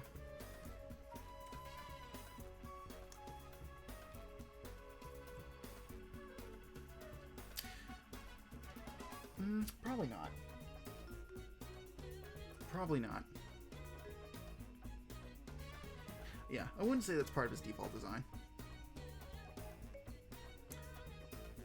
So we'll leave them out.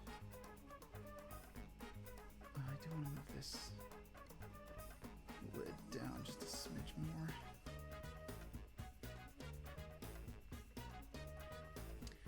And we're going to go into the original face layer. Just going to erase his original mouth. Just going to shave off his eyebrows, remove the lids he has. And that will just leave the original, or at least the new ones.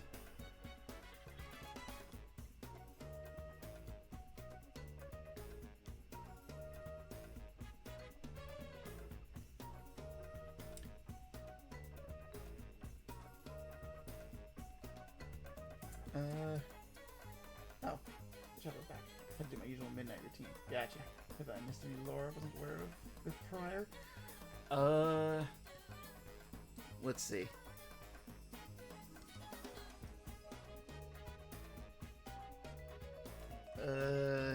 V is a sleepy boy. He goes through it.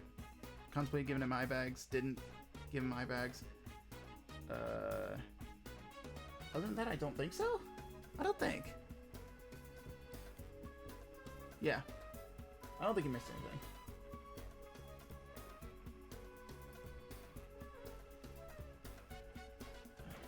Quick turn on my... Just gonna turn on my desk fan.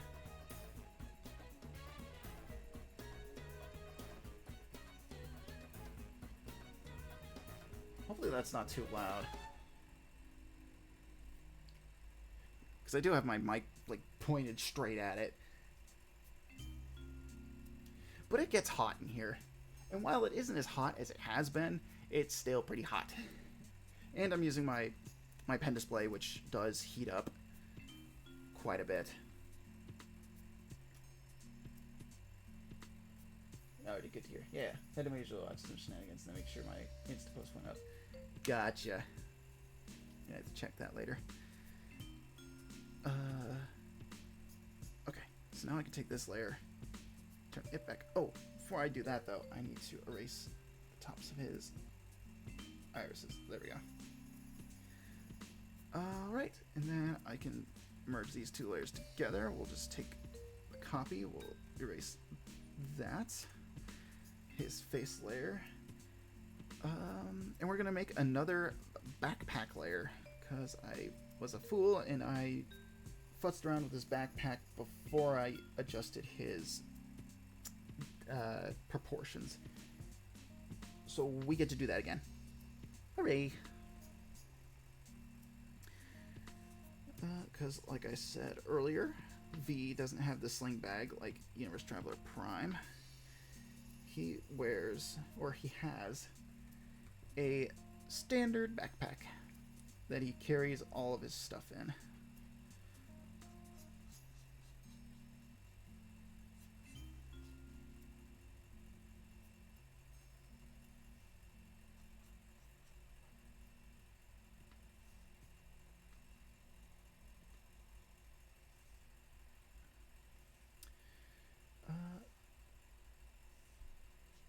suppose we could do that.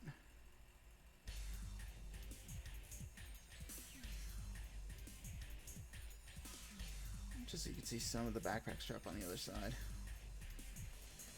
And then you kind of see the bag, like, down here.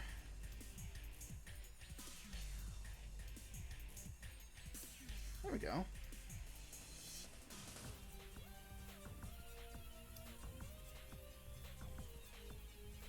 And with that, I think V is done. There's nothing else I want to change on him. Yeah, if there is, I'll probably remove it later. Pet City art is already looking great, but that's the usual. I'm glad. And it'll be really nice to knock this line up. It'll be great to knock this line up out and finish a part of this project. Wow. Good grief. Maybe after stream I'll take a nap. Ugh. Oh, before I leave though, I need to make this. Boop. There we go. And I say leave this in. Leave this part behind. Control S. We'll save. Okay. And we're gonna hop into OG and then Taz, and we'll explain them. But before that, I gotta go do my usual stream thing, and I'm gonna take a quick bio break. So I'm gonna stand up, stretch, and use the restroom, maybe get some actual water, and I will be right back. I'm also gonna see how much. Okay, we still have some of the Sonic Adventure 2 soundtrack left. Then I'll probably switch over to a different Sonic soundtrack. So we'll let this play out. Hopefully I'll be back before it wraps up. Alright. But I will be right back.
We're back.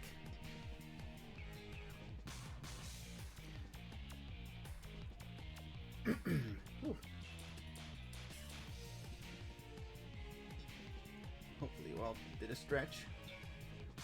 Got some water. Make sure you're staying hydrated. Sometimes I can still hear his voice. For land's sakes, woman, stop telling people I'm dead. I'm right here.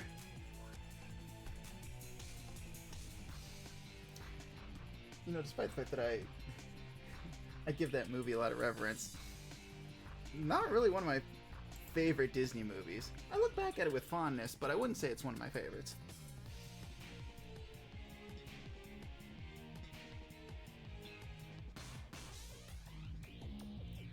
Okay, so now we're going to OG. Now this one's fun because I barely have to do anything with this guy. Just make the backpack invisible. What layer do I have his clothes on? Okay, it's that one. Also has his shoes. Top notch. All we gotta do, go down to here. We're gonna take the eraser. We're just gonna erase this line here. This line here.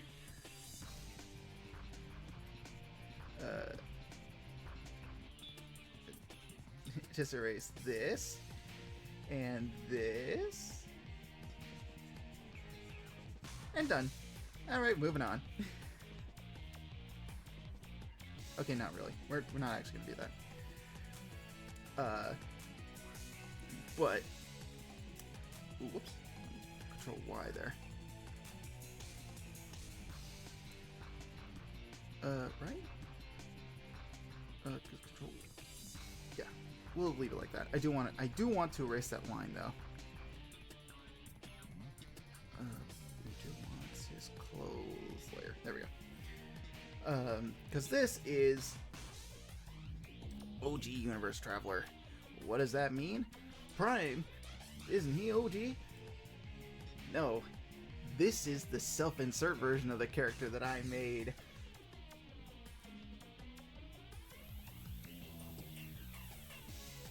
For 14, 15 years ago?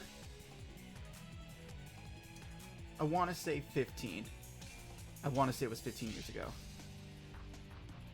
God. You suddenly hear just my voice fade away as I turn into dust. Just.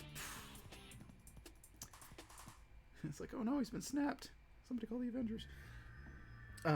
But yeah, Universe Travelers Project has been kicking for a long time. These characters are old. At least a few of them are. Some of them are more recent, and they're not quite as old. But I definitely have a number of them that have been around for a long time now. So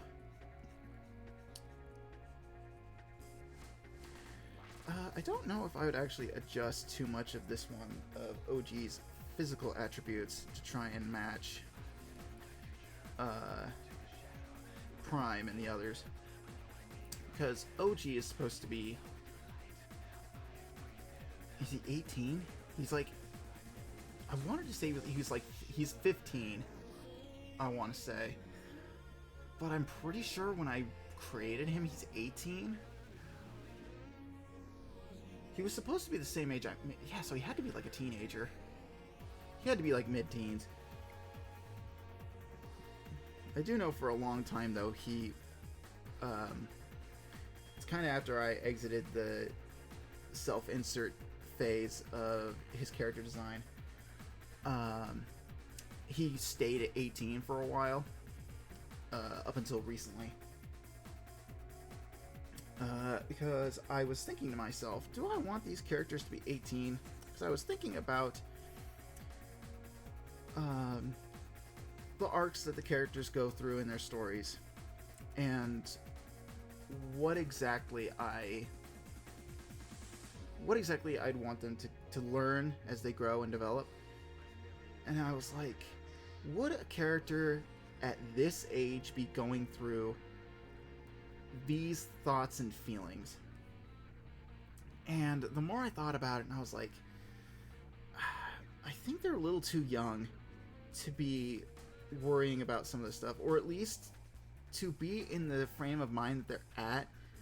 I think they're a little too young for it.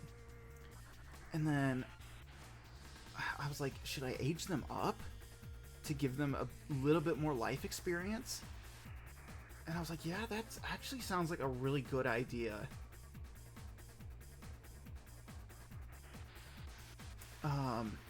And I was like, but no, if I give them too much, there are also other aspects of the story that kind of hinge on the fact that they're young. And more specifically, I'm talking about, because I know I'm saying they, the Universe Traveler and Ryerda specifically were two characters that I wanted to change the ages of. Mainly because of the roles they play in the story. The other two characters, Dusty and Tenchi, they could stay around the same age, because in the grand scheme of things, how old they are doesn't really change much. It's like Dusty is like a teenager, and Tenchi is a kid. He's a bit on the older end of being a kid, but he's still a kid. So I didn't really have to futz with the numbers that much on that end, but Ryerda and Chris would have to be were a bit more nebulous, because I thought Ryerda was a little too young. They were both too young for what they do in their own stories, like in the living situation that they have and what they choose to do with their lives. I thought they were a little too young, so it's like I was like, no, I should probably make them older. But then I was like, no, if I make them too old, then there are other aspects of their story that just doesn't make sense.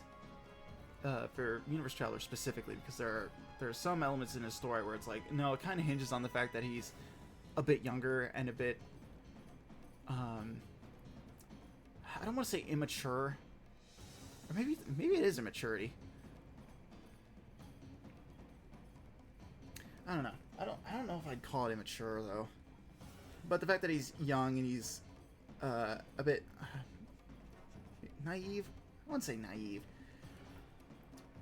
Just the fact that he's young. And it's like, I don't know, certain aspects of the story just don't add up if he's like a certain age.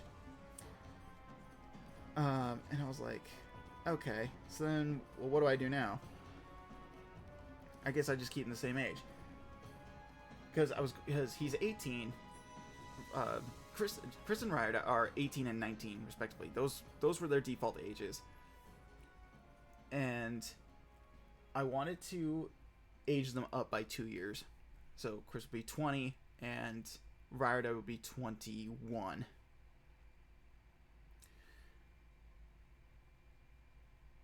And you know, again, I thought that was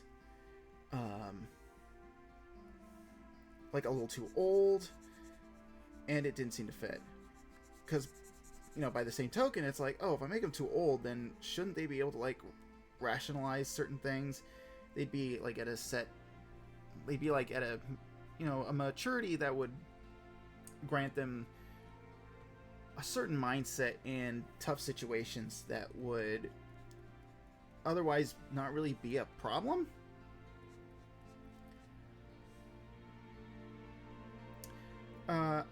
Until I started actually working with 20-year-olds, and then I was like, oh, never mind, you people are still children, it's totally fine.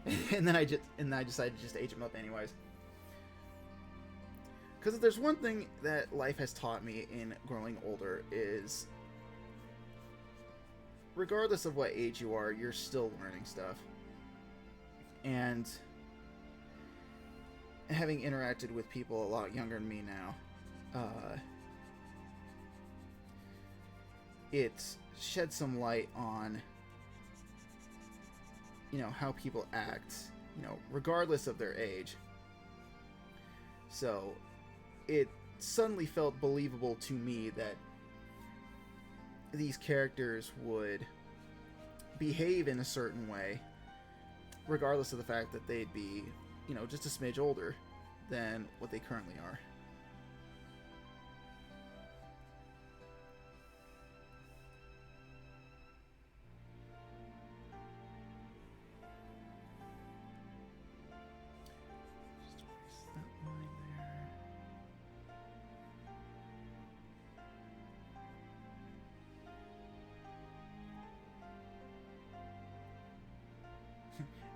1 trillion and 25-year-old. I disagree. I know all. Well, you're a very special case. I'm just talking regular old run-of-the-mill individuals.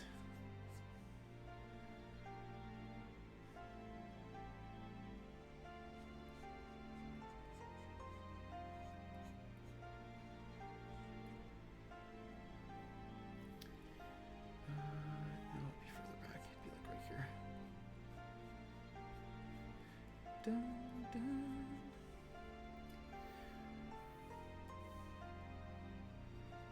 Because that's, I don't know. Because it's one thing to, you know, worry about whether or not, what layer is that on?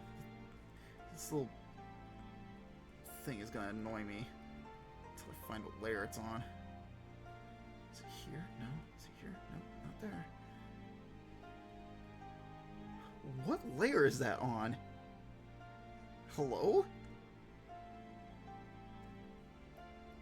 Not on that one. V? Oh, it's on a V layer. Huh. How'd that end up there? Oh, it was probably because I think I was probably futzing around with the scroll bar and I marked the canvas. Okay. Yeah, okay. Yeah, that makes sense. I just need to find the... Oh, actually, hold on. I need to stop the soundtrack right here. Because I learned that you can actually get copyright ID'd for fucking Live and Learn. Thanks, guys. Because I was, when I uploaded the VOD to, the VOD of Sonic Adventure 2 to YouTube, I learned that it had a little ding on it because of Live and Learn in the credits. So we are just going to jump to something else. Oh, we'll go over to here. We'll do Generations. You lived and learned. Yeah, the hard way, as I usually do. It's bad enough that I can't learn from other people's mistakes. I have to freaking do them myself.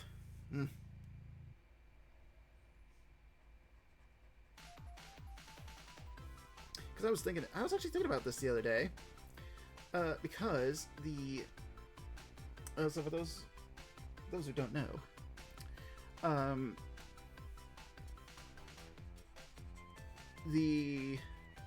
in the Honkai Star Rail community, which is a place that I do not go, I only tangentially know about stuff that goes on in the Hoyoverse through friends and such, because despite the fact that I kind of sort of do the VTubing thing, I don't really count myself as a legit one. I do jump through the hoops and, you know, I do that sort of stuff, but it's like my avatar is far from like the bog standard of VTuber character design where it's like super rendered anime type of nonsense. And I know that's not like the entire case. I know there are a ton of different VTuber avatars out there. You can be whatever you want and do whatever you want. It's awesome, but it's hard to look at VTubing as a whole and not address the fact that it is dominated primarily by standard anime rendered models. I think that is just objectively an aspect of, you know, the community, industry, that is, you know, a major part of it. How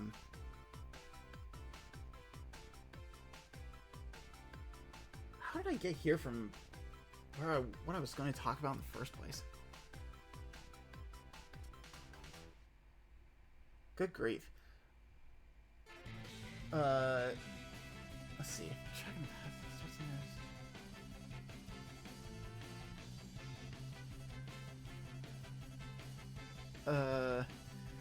Anyway, whatever. Point is, Hoyo announced their new character. Was Mose. I don't know his full name. He's supposed to be like a rogue type hooded guy. And they announced the English VA was Chris Neosy. And Chris, as a creator, is somebody that I've followed for a long time. I first caught wind of his stuff when he was releasing Tome on YouTube, like mid-season 2. Fell in love with it, loved the series. Then he announced he was making a game, followed the game, and contributed to the Kickstarter. Played the game, loved the game. I've streamed it twice. Pardon me. And yeah, and that game is still one of my favorite games. It's not, doesn't like break top 20, but it's in like top 100, top 50, and it's somewhere in there. But I really like it. But what they announced is his casting. You know, people were like, hey, you know, he's not a great guy, right? Chris has done some pretty shitty stuff. And then, you know, the evidence was presented. People meant, you know, here's all the instances where he's like apologized for stuff. Here's all the messages. You know, here's the receipts, essentially. And at the time when one of the more recent ones happened, it was like 2019. I kind of knew about that, but I remembered he apologized for it and said he was going to make steps to, you know, improve. So naturally, I was like, okay, I believe him. He seems like a pretty stand-up individual. I'm pretty sure he'll take the steps to grow and change and develop into a more well-rounded individual. And I sort of just left it at that. Because, you know, far be it from me to, like, pry into people's personal lives, especially it's them being people that I don't know.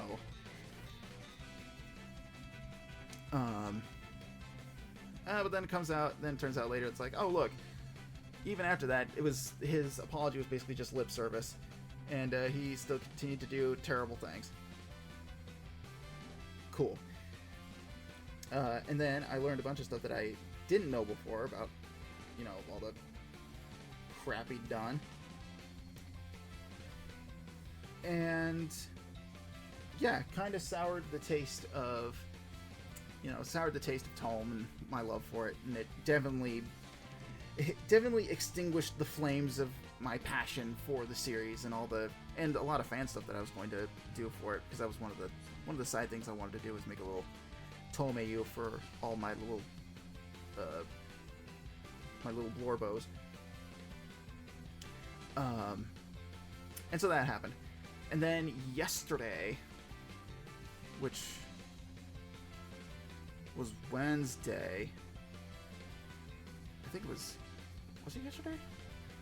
It was like either very early this morning or last night yesterday.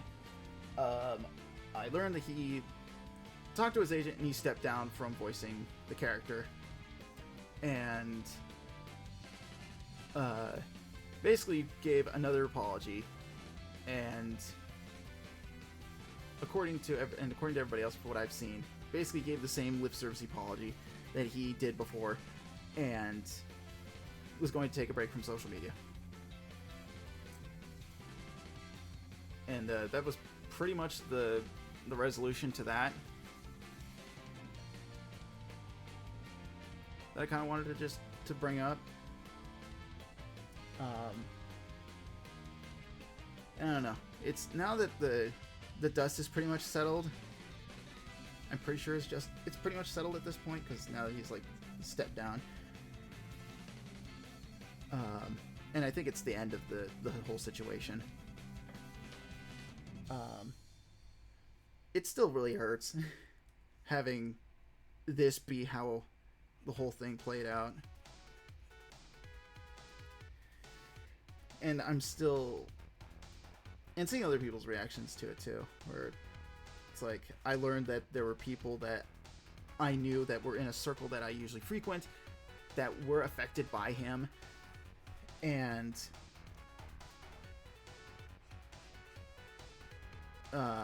it kind of made me feel a little guilty about having shown him support for so long, even though I hadn't really done my due diligence to actually, like, you know, take into account that his efforts were actually towards something positive, you know.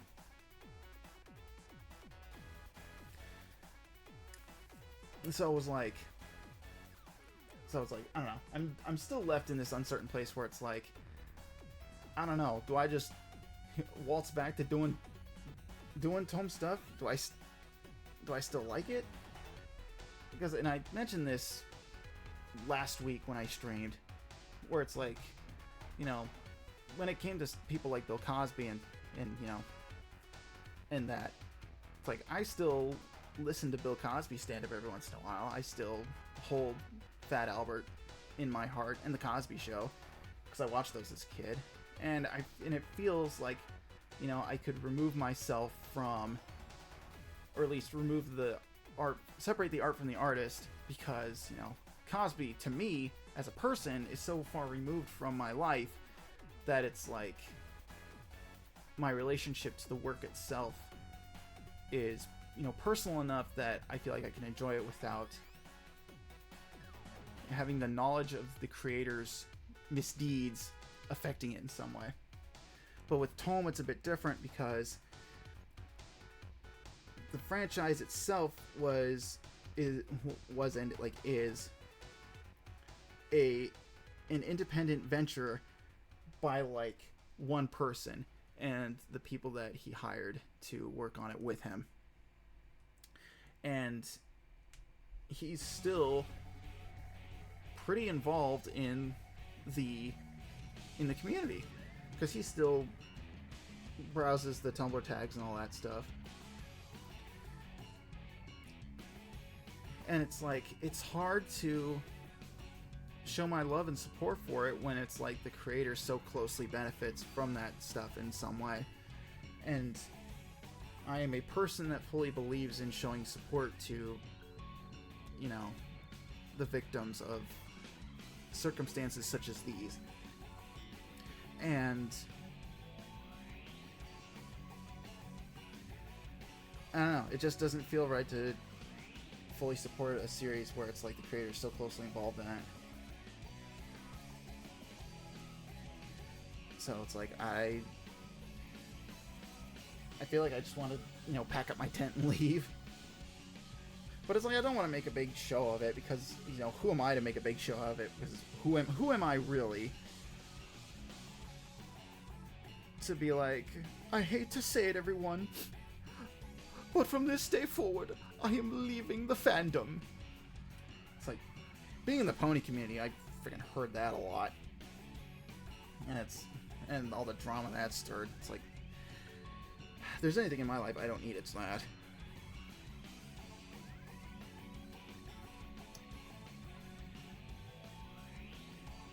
So, I just don't know what I want to do and how to feel about it. I know I feel bad. I do know how I feel. I feel bad. It feels bad. Because I don't know how. I don't know where I want to go with that.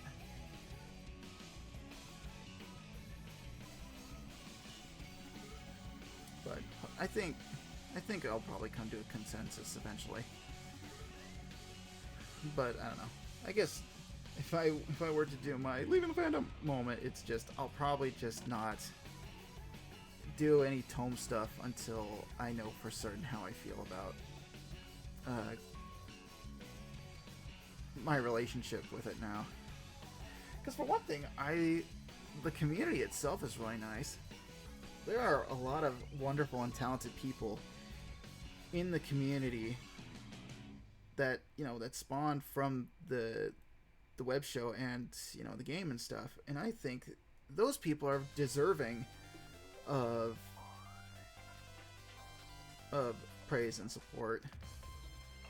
At least I think. So it's like, because I don't want to throw them under the bus, but it's like at the same time, I don't know. Are they going through the same struggles I'm going through? Are they looking at their support of this and putting it into question as well? Or have they just turned a blind eye to it and are like, can they separate the art from the artist even at this stage where, you know, they're so closely related or they're so close in proximity? It's like, I don't know. I have wanted to put a Tumblr post out to just say, I don't know, Tome community, how do we feel about this? Because I'd be very curious to know what the overall consensus would be.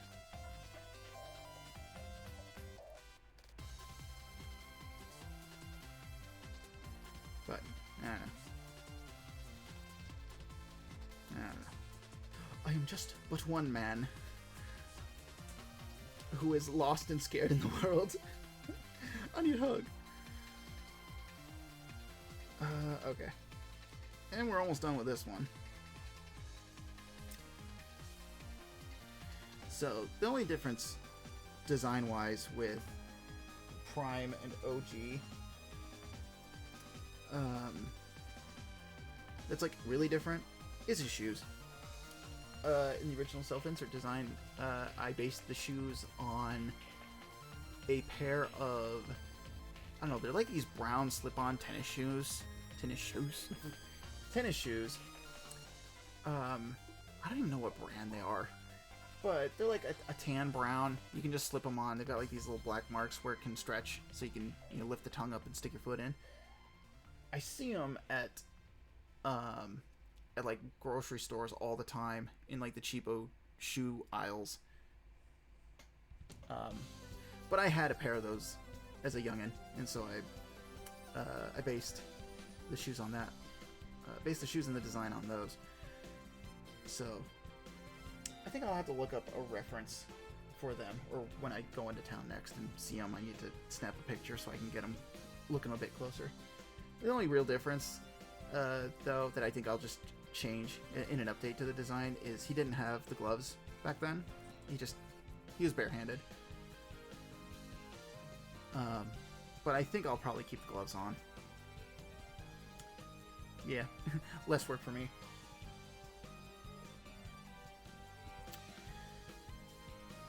But that pretty much wraps his design up.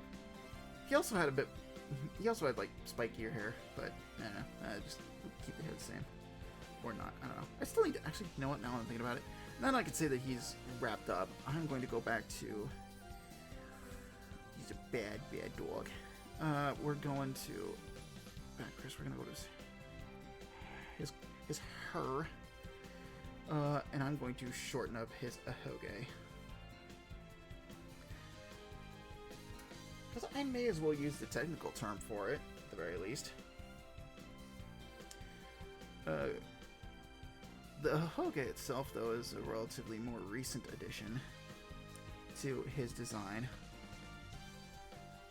Originally, he didn't have one, but I kind of felt like he needed a little more something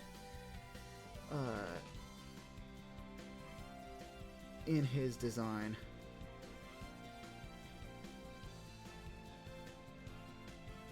So I wanted to give him a little hair, because the hair in media itself it's kind of supposed to be like indicative of like, oh, a character's, because when I read the TV tropes page for like an ahoge, it's like, oh, it's for characters who are like young, immature, or just dumb, or they're not very smart. They tend to have one of those as sort of like an indicator of like, yeah, they're kind of young and immature and they don't really have that much experience. So as a character who starts off not very experienced, but sort of grows into his own and becomes a more confident individual, he starts with one and it slowly like disappears as he proceeds in his journey. But with him, he's still pretty young, but I think having it like point straight up, maybe also, I don't know, make a lightning bolt. I don't know, kind of like that. I thought about doing that at one point, but I don't know if how I wanted to draw it could fit, because I at least wanted to have color in it, and the way that I do lines is it'd be like too thick to have a color in there. At least I think. I don't know, I'll have to experiment with that again. We'll have to try that.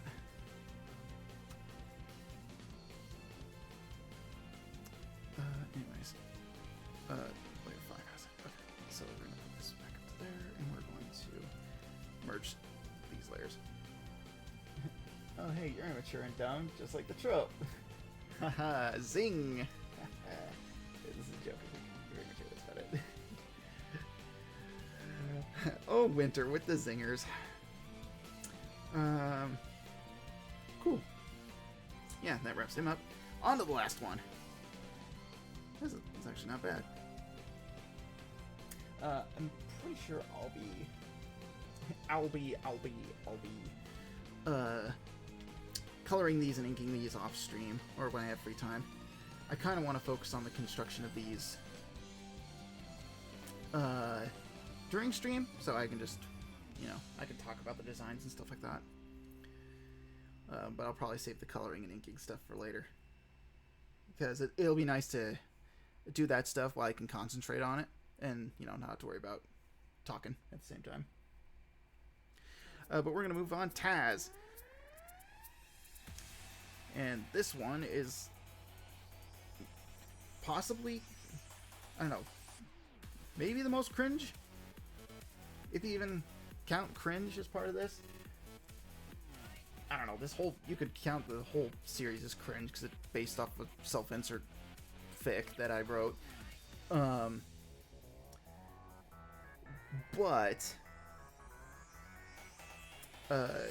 this version of the Universe Traveler is one where I decided, hey, what if I just made a treatment for a Universe Traveler's animated show? And I was like, yeah, I just want to make an animated version show of this. And I was like, cool, he'll be a separate Universe Traveler, he'll be a totally different continuity, it'll be fully removed from the comic entirely, and it'll have its own plot, its own thing, and all that. And it'll have like the same characters and stuff, but it'll be a completely different narrative. All that jazz. Full 9 yards.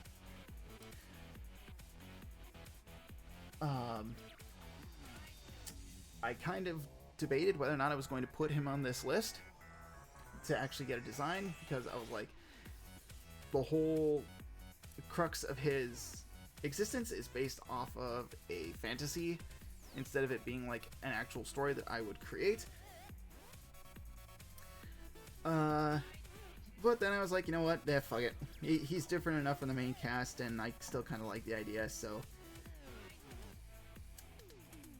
maybe one day. Who knows? I still think an animated show is a bit far off, but yeah, you never know. Life is crazy sometimes.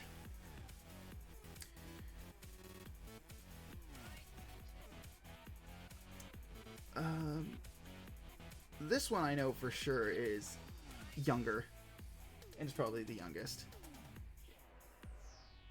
I think. I think these two would be the same age. They're both teenagers, I think. I don't know, I kind of like the idea of him being 18 now. Because now that I've aged him up to be 20, him being 18, that just feels right.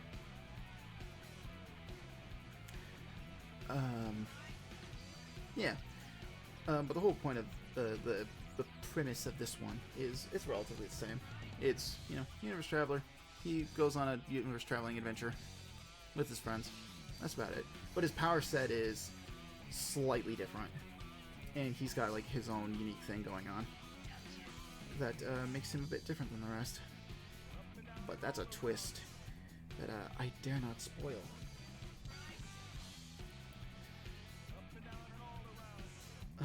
But the thing with his jacket, though, his jacket has a different design on it, and it's actually based on a jacket that I have / had.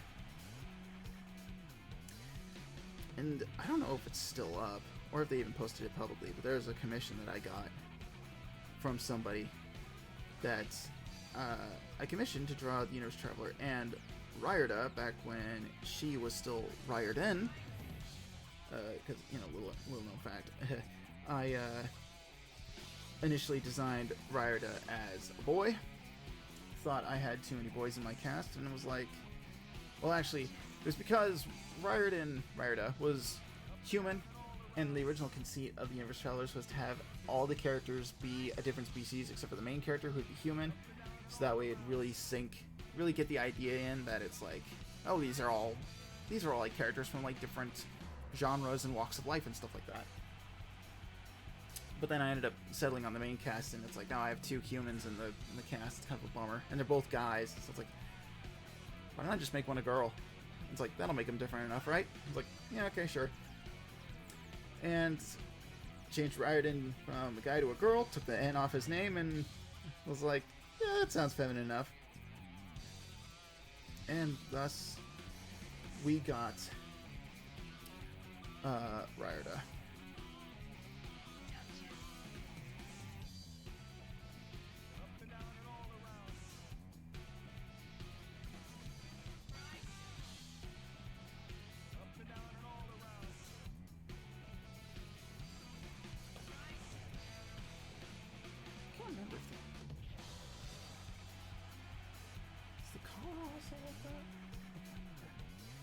I can't remember if the collar had this gray on it.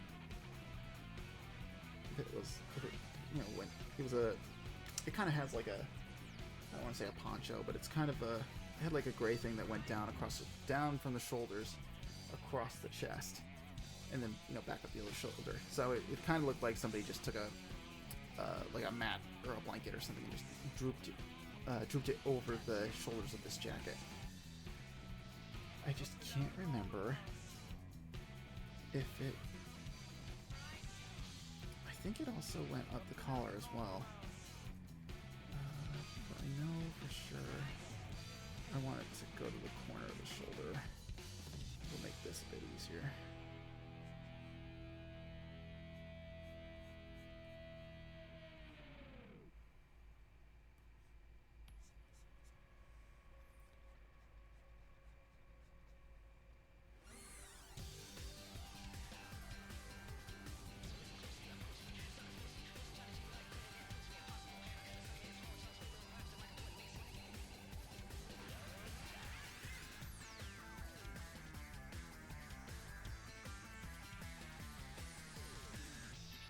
Does that look okay?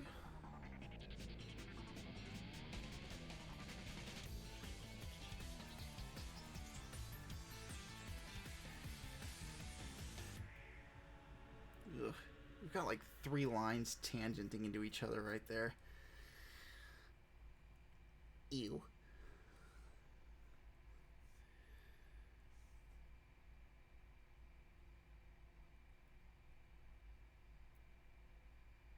Well, I mean, it probably isn't that bad. Because it's... I don't know, because it's 2 points like this, and then a line like that.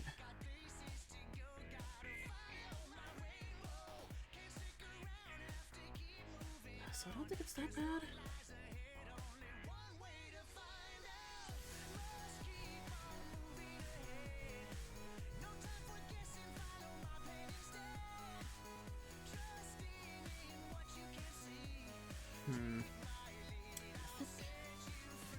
I think it'll be okay.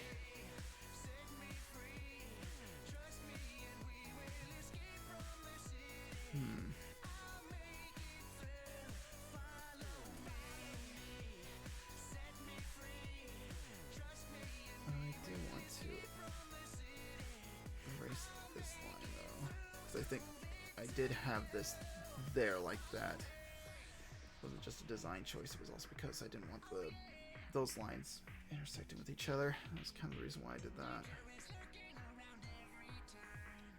Trust your feelings, got to live and learn. I know with some luck that I'll make it through.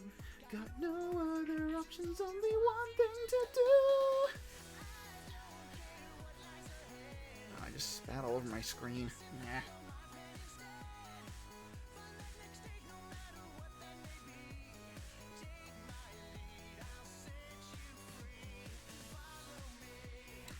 I think that'll be okay. I think the thing that's throwing me off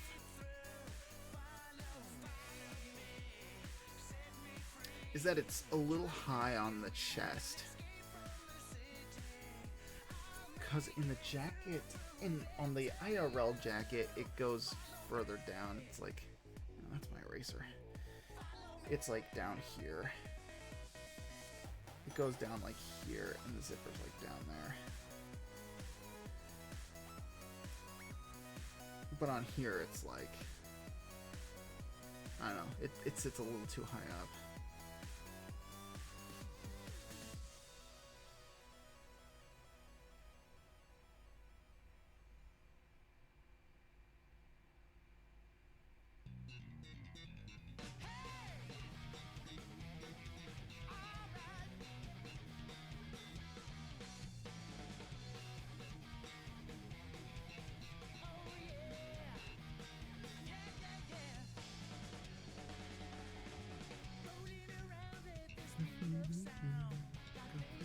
To go, got to follow my rainbow. Gotta agonize over this design all the time.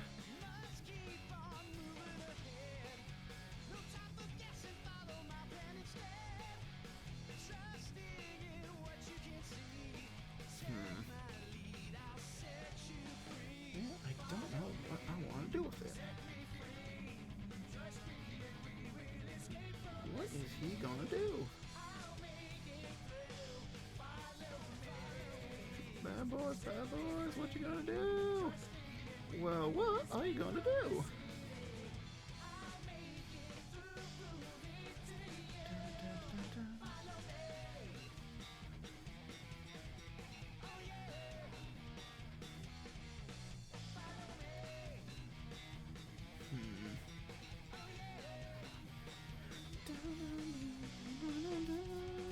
Well, one thing I know I want to do.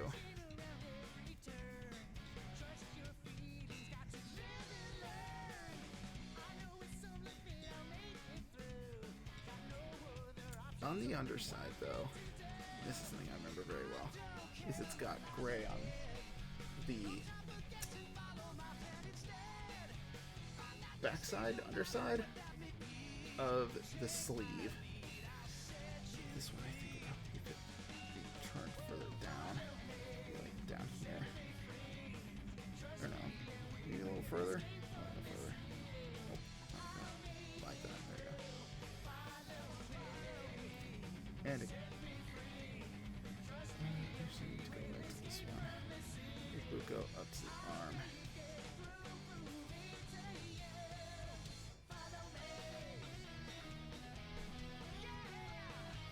And it goes up to the elbow. Ooh. Yeah. Woo! Surprises are hiding out in front of me. Our courage will see us through, and we will soon be free.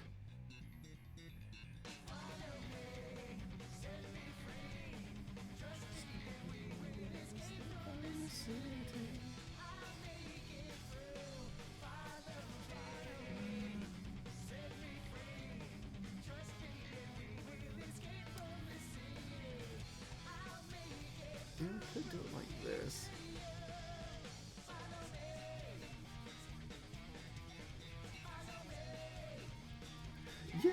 Yeah, follow me. Oh yeah, I'll make it through. Oh yeah.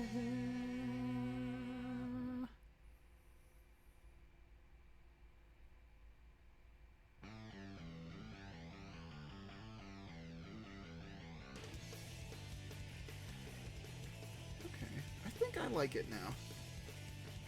I think I like it. I'm okay with this. Actually, blocking off the lines there like that, putting it below the zipper. Making the zipper look like it's longer definitely helps.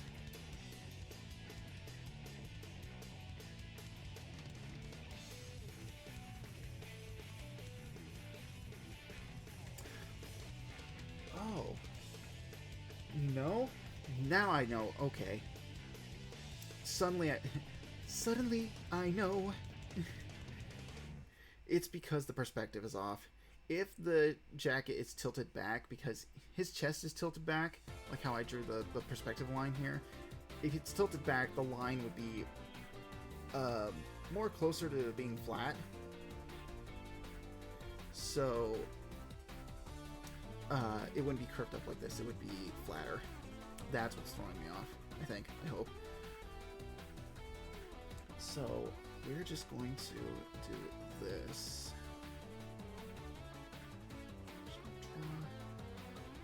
Draw it through like.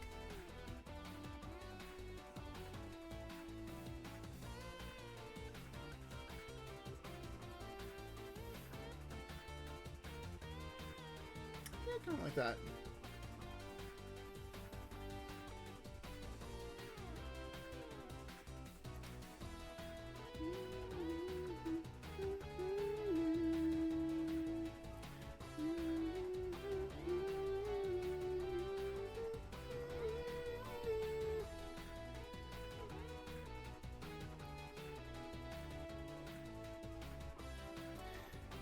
I think we'll add one more thing.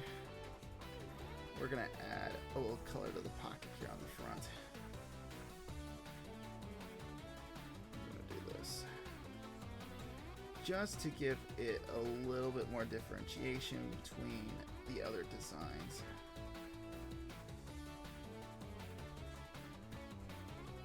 So this part would be gray, gray, gray, and gray. The strap there.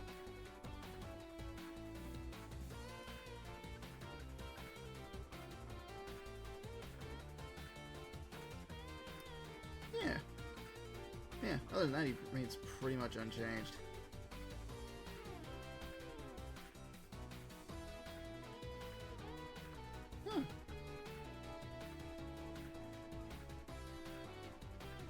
Well, hot dog.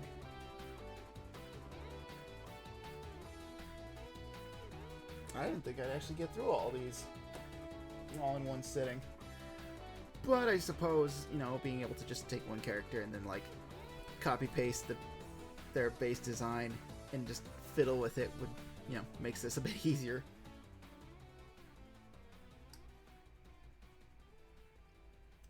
So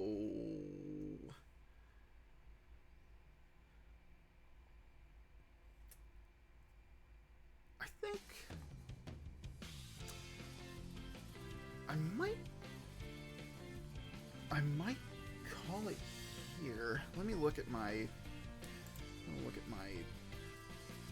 designs real quick. If there's anything else I want to work on today. Because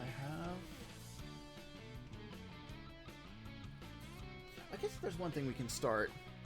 How about we do that? Let's get another one started. We can at least do that before I call it. And that will probably be where we call it. Because I got kind of a bit of a headache. Because of the heat and the sleep and all of that. So, I'm gonna look at my... we're gonna open up this OG file again. I'm gonna open up this one, and we're going to get... we're gonna start Dusty's variants. We're gonna get his lineup set up. So, we're gonna take this, click the move tool, and we're just gonna slide Dusty over here. And then we're gonna go File, Save As, not Save, you don't want to save this change. And this will be Character Redo Project Group A, B, A. And we're gonna save it just like that.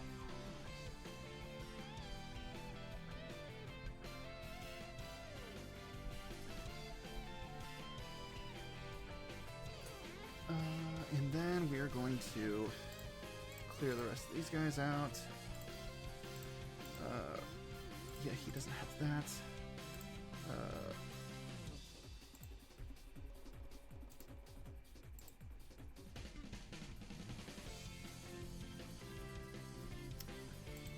I'm going to delete these layers, and we're just going to leave Dusty by his lonesome. I can't remember. Is this? Right, that's all that old art. Right. Actually, we want... Oops, not that one. Do you want to leave? Yeah, we'll leave that one.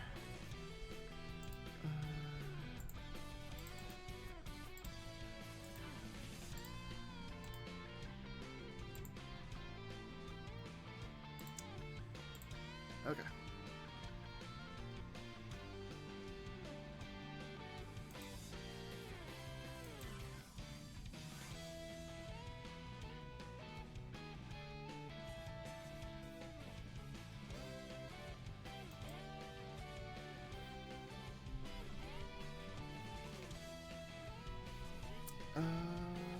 Right.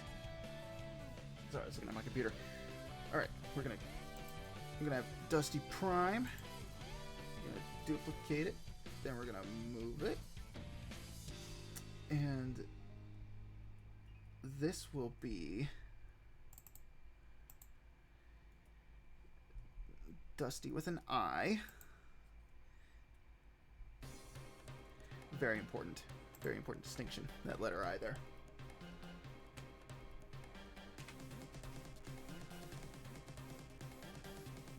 And then we'll duplicate it again because there's another one. What you're saying there's 3? Indeedly so. This one would be I guess not really a surprise. Maybe a surprise? No. This is the version that's from Tome. Because I did mention I helped back the Tome game, and I contributed enough that I got a character in the game. And Dusty was the character that I contributed to that game. And you can fight him as an enemy? Yeah, he is an enemy that you fight. There we go. In, like, the first, like, major chapter of the game. He's like one of the second... He's like in the second mission you do. He's like one of the tutorial stages. He shows up as an enemy that you fight. And I love the design so much that I decided, you know what? I'm going to co-opt that design and I'll make it my own. So this design is Dusty Weather.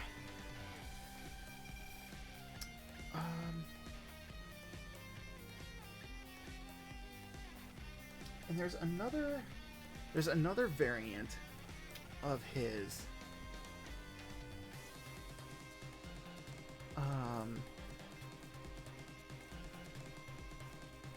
And I'm not sure.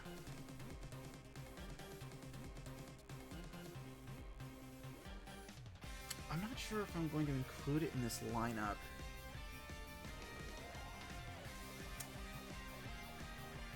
Being the thing.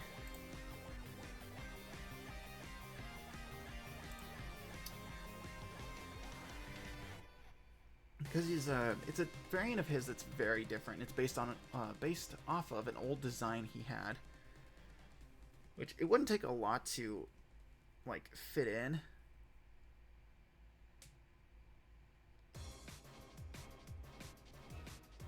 Because the reference for it still works.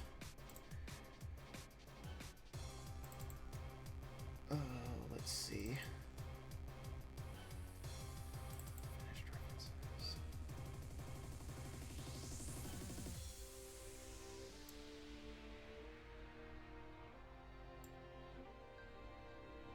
Yeah.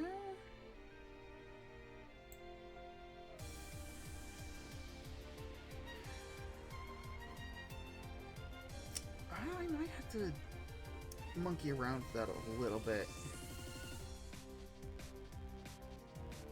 and see what's up there. Hey, how's it going, Taser? Yeah, we got the Sonic Jams grooving today.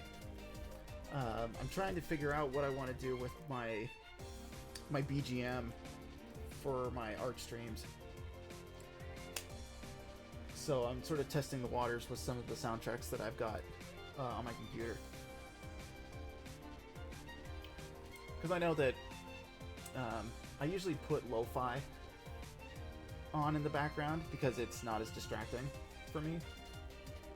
Because when I'm listening to Sonic tunes, I like to get in there and just jam out. But I know people, some of the folks that usually pop into my stream, they don't usually like the lo-fi too much because it tends to put them to sleep. So it's like I kind of want to try and find stuff that I can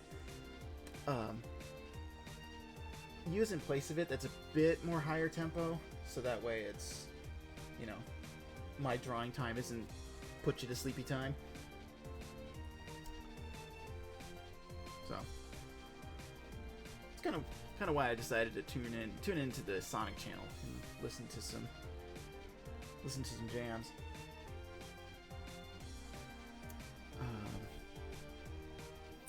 But yeah, we'll do that. I don't know if I want to. So we have Dusty Prime, Dusty with an eye, Weather Dusty. Sunshine's always good. Oh, so good.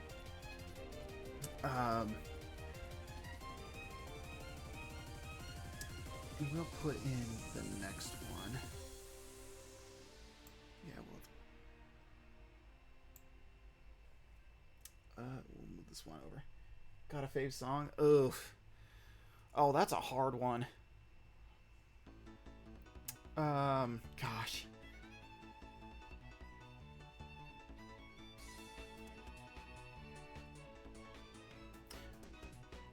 I can't pick just one out of the entire franchise.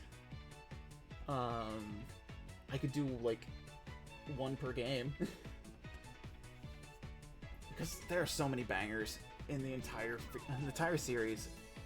It's really hard to narrow down just like one favorite for the entire thing. Because I really like a lot of them.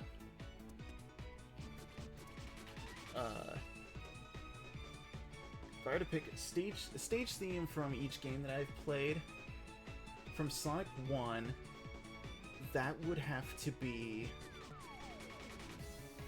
Oh, even then that's tough. Gah.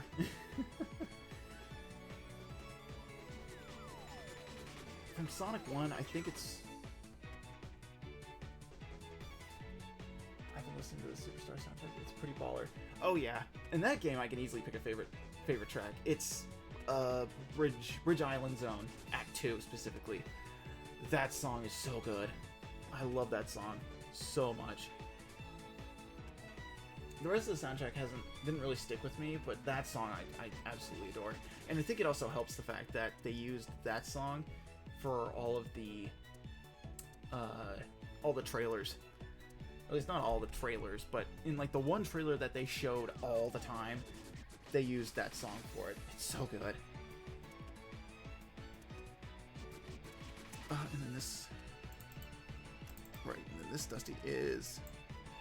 This is Dusty Sue. Supernova.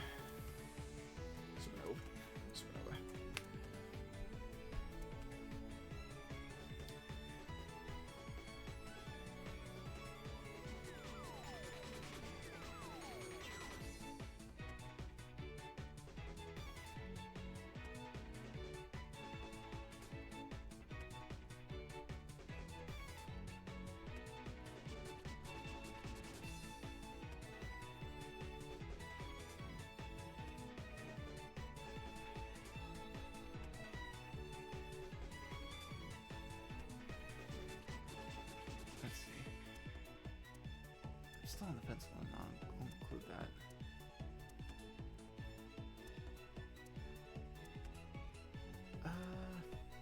You know what? Fuck it. This will be Dusty.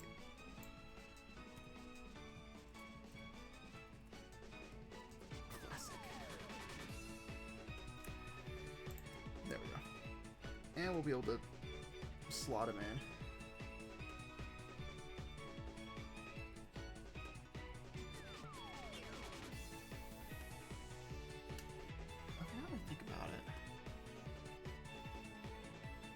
Okay, but now that I'm thinking about Sonic soundtracks, I'm thinking about which ones I like as a whole.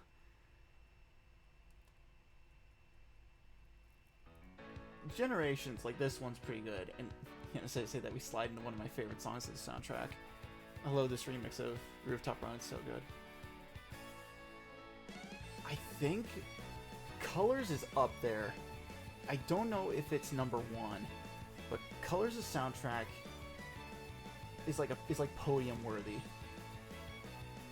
Unleashed soundtrack, that one's up there. I don't know, and then yeah, this one's up there. I don't know, these three games like back to back to back. This was a very influential time in my life when I came across these games and when I played them, so they have a very special place in my heart. So it's like these three are like at the tippy top. I don't know, and then there's Sonic Advance 2. Sonic Advance 2 is in there. Sonic Battles is somewhere rattling around in there. Advance 2, Battle,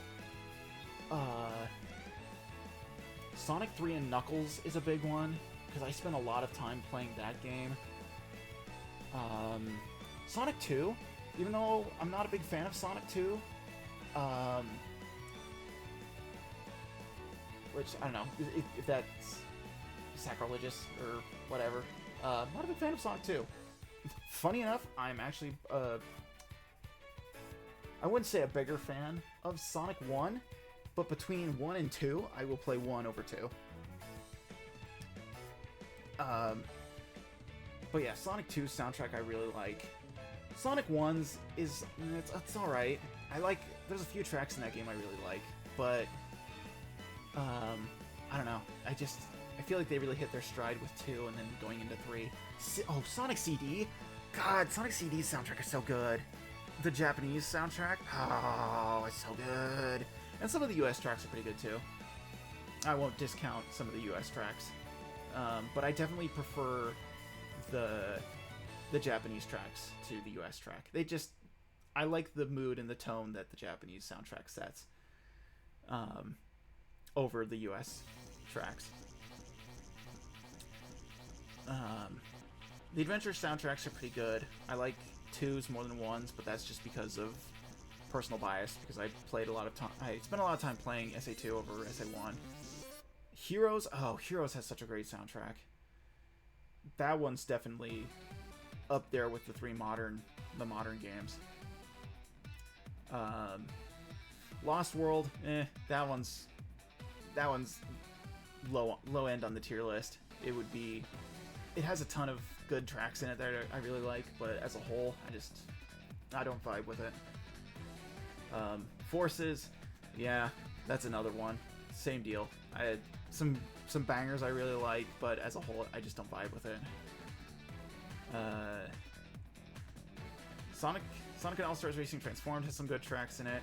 I don't vibe with the whole soundtrack again, but there's some of my favorites are in there. The Sonic Team Racing has some good ones in there. It's a great remix album. What else? Frontiers, I really like the cyberspace music, and the vocal themes slap. They're so good. Other than that, I don't know. Some of the environment, some of the island themes can be pretty good. The movements. I am a huge fan of Knuckles' theme from the DLC. That's my hot take. It's a good song. Don't at me. And I think that's, yeah. And Superstars, that didn't really do much for me. Mania's soundtrack is really good. There's another one. Man, I love the Mania soundtrack. That one's so good. Yeah, and then there's other games that I just haven't played that, I don't know. I just haven't played them, so I don't really know the soundtracks too well. But those are my favorites. Definitely need to play the handhelds Onyx someday. There's some good ones in there. Oh, Sonic Rush? I can't believe I forgot freaking Rush. Damn, that soundtrack is so good. Hideki Naganuma giving his touch to a Sonic soundtrack. You know, insert Pacha meme. Just, so good. And Rush Adventure has some pretty good tracks in it, too. That soundtrack's got some bangers in it. Oh, and Colors DS. There's a game that shouldn't be overlooked. It's basically the third Rush game. That's a great game. I didn't pick it up until much later, after, you know, like years after its release. But, hot damn, that game is good. The music is just like modified versions of some of the console music, so it's meh. But it's a blast to play. Personally, my favorite handheld games are Advance 2, Rush 1, and Colors DS. I've played a little bit of Advance 1, but it didn't quite hook me like Advance 2 did. And I haven't played Pocket Adventure, and I really want to play Pocket Adventure, because from what I hear, it's a pretty good game. So I would love to give it a shot someday. And CD is certified classic. Hell yeah. CD is really fun. I know people give it a lot of flack for what it did with its gimmicks and its stage design and stuff like that, but I personally have a fun time playing it.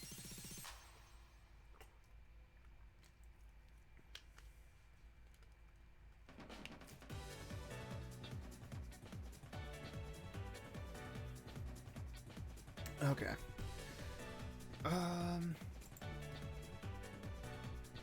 Alright, so we've got... Do a quick safety save. Alright, we've got this set up. And I've just been sitting here jawing for however long it's been. But I think I'm gonna call it here, because I'm starting to get a headache. And I really want to lie down. And also turn the AC on, because we've hit the heat of the day here in my local area. And hang on, let me get temperature check. It is currently YouTube. That's not what the temperature is.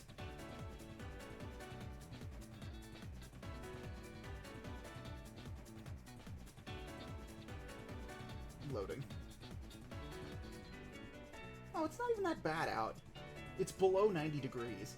It's not that bad. I just don't have the air running, because I gotta have I have to have nice crisp audio for when I record, despite the fact that I have my mic like shoved off to the right so I can see my screen. But it's hot, and I kind of had rough sleep. So, my head kind of hurts a little bit. But, this isn't the end of the fun for the week, though. Because this is a stream on Thursday, and I usually save my streams for Friday and Saturday when I actually have time to do them. But, I'll be doing some later streams. So, we'll get into that. Let's do the wrap-up thing. So, thank you so much for joining me. Thank you for watching the VOD. Hey, thank you for sticking around this far. Thanks. It means a lot to me. Next stream will be tomorrow on Friday, and hopefully I will actually get that stream started on time. I usually start around noon, 12 p.m. PST. That is the time zone that I mark my stuff with. we will probably be doing Ghost Trick Phantom Detective tomorrow, because I would like to get that game wrapped up soon, so that way I can focus more on my art streams. Since today was sort of an unscheduled stream day, you know, quote unquote, I don't have a schedule that I really adhere to.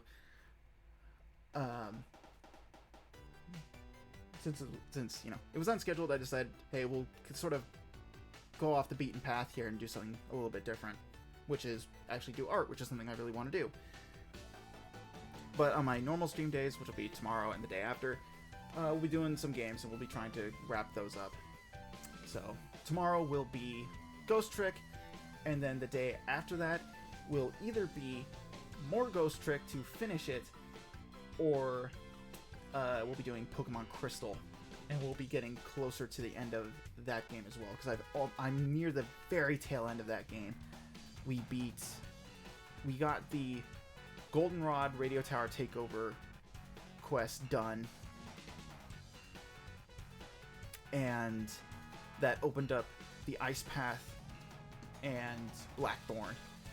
So we're near the tail end of that. We'll be able to get through that, do the last gym, do whatever it is entails with that, and then finally just go to the league.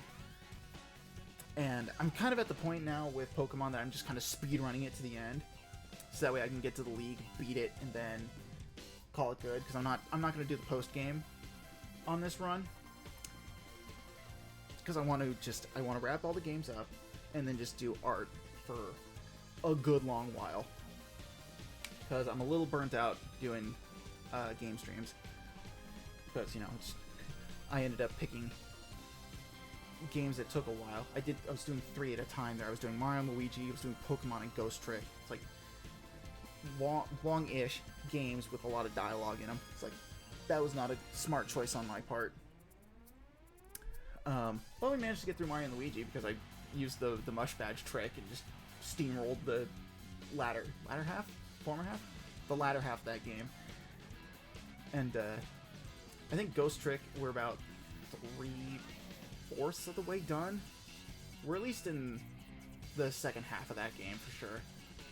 And yeah, and like I said, Pokemon, we're near the tail end. It's like I've got one more gym to go, and then it's all the side stuff with that in order to get to the league, and then the league, and that's it.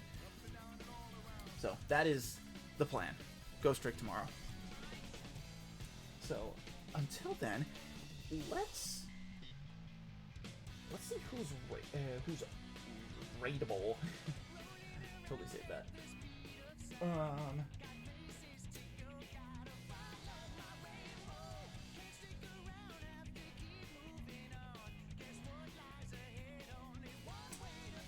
I want to see if there's who's on that I know. I want to see who's on that I know, and then if I can't find anybody online that I know, then we'll find somebody here on the list.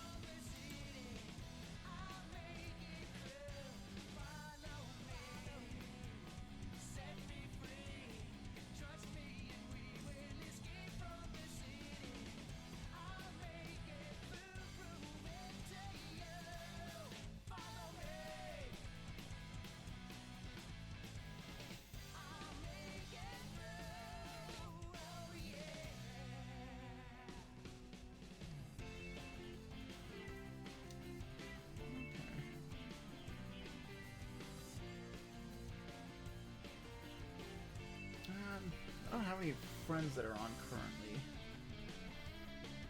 so at least stream art. Because I know Slushy's currently on, and they're doing League.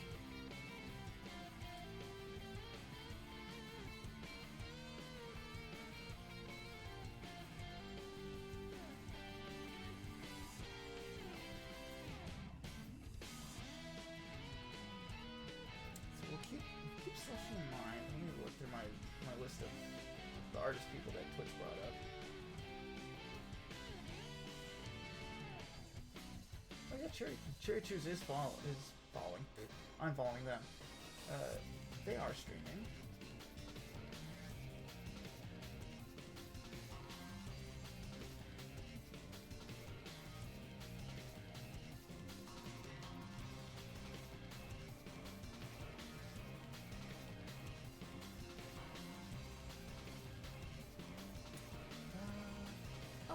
Hold up.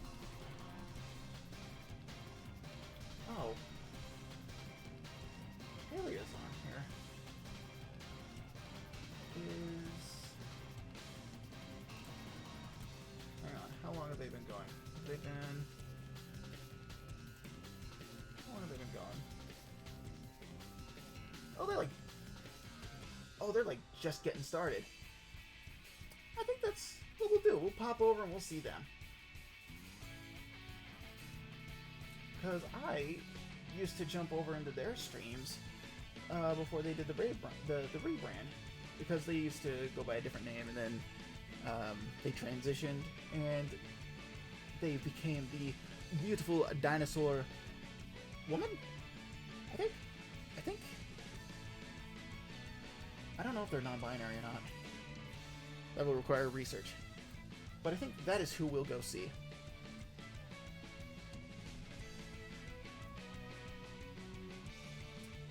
Alright, so we'll get that set up. And, yeah. So, thank you so much for joining me. Hopefully, you have a great rest of your week as we head into the weekend. And, yeah, hopefully I'll see you tomorrow for Ghost Trick, Phantom Detective. And, yeah, until then, hopefully I'll see you somewhere out in the multiverse. Take care, and have a good one. Bye-bye!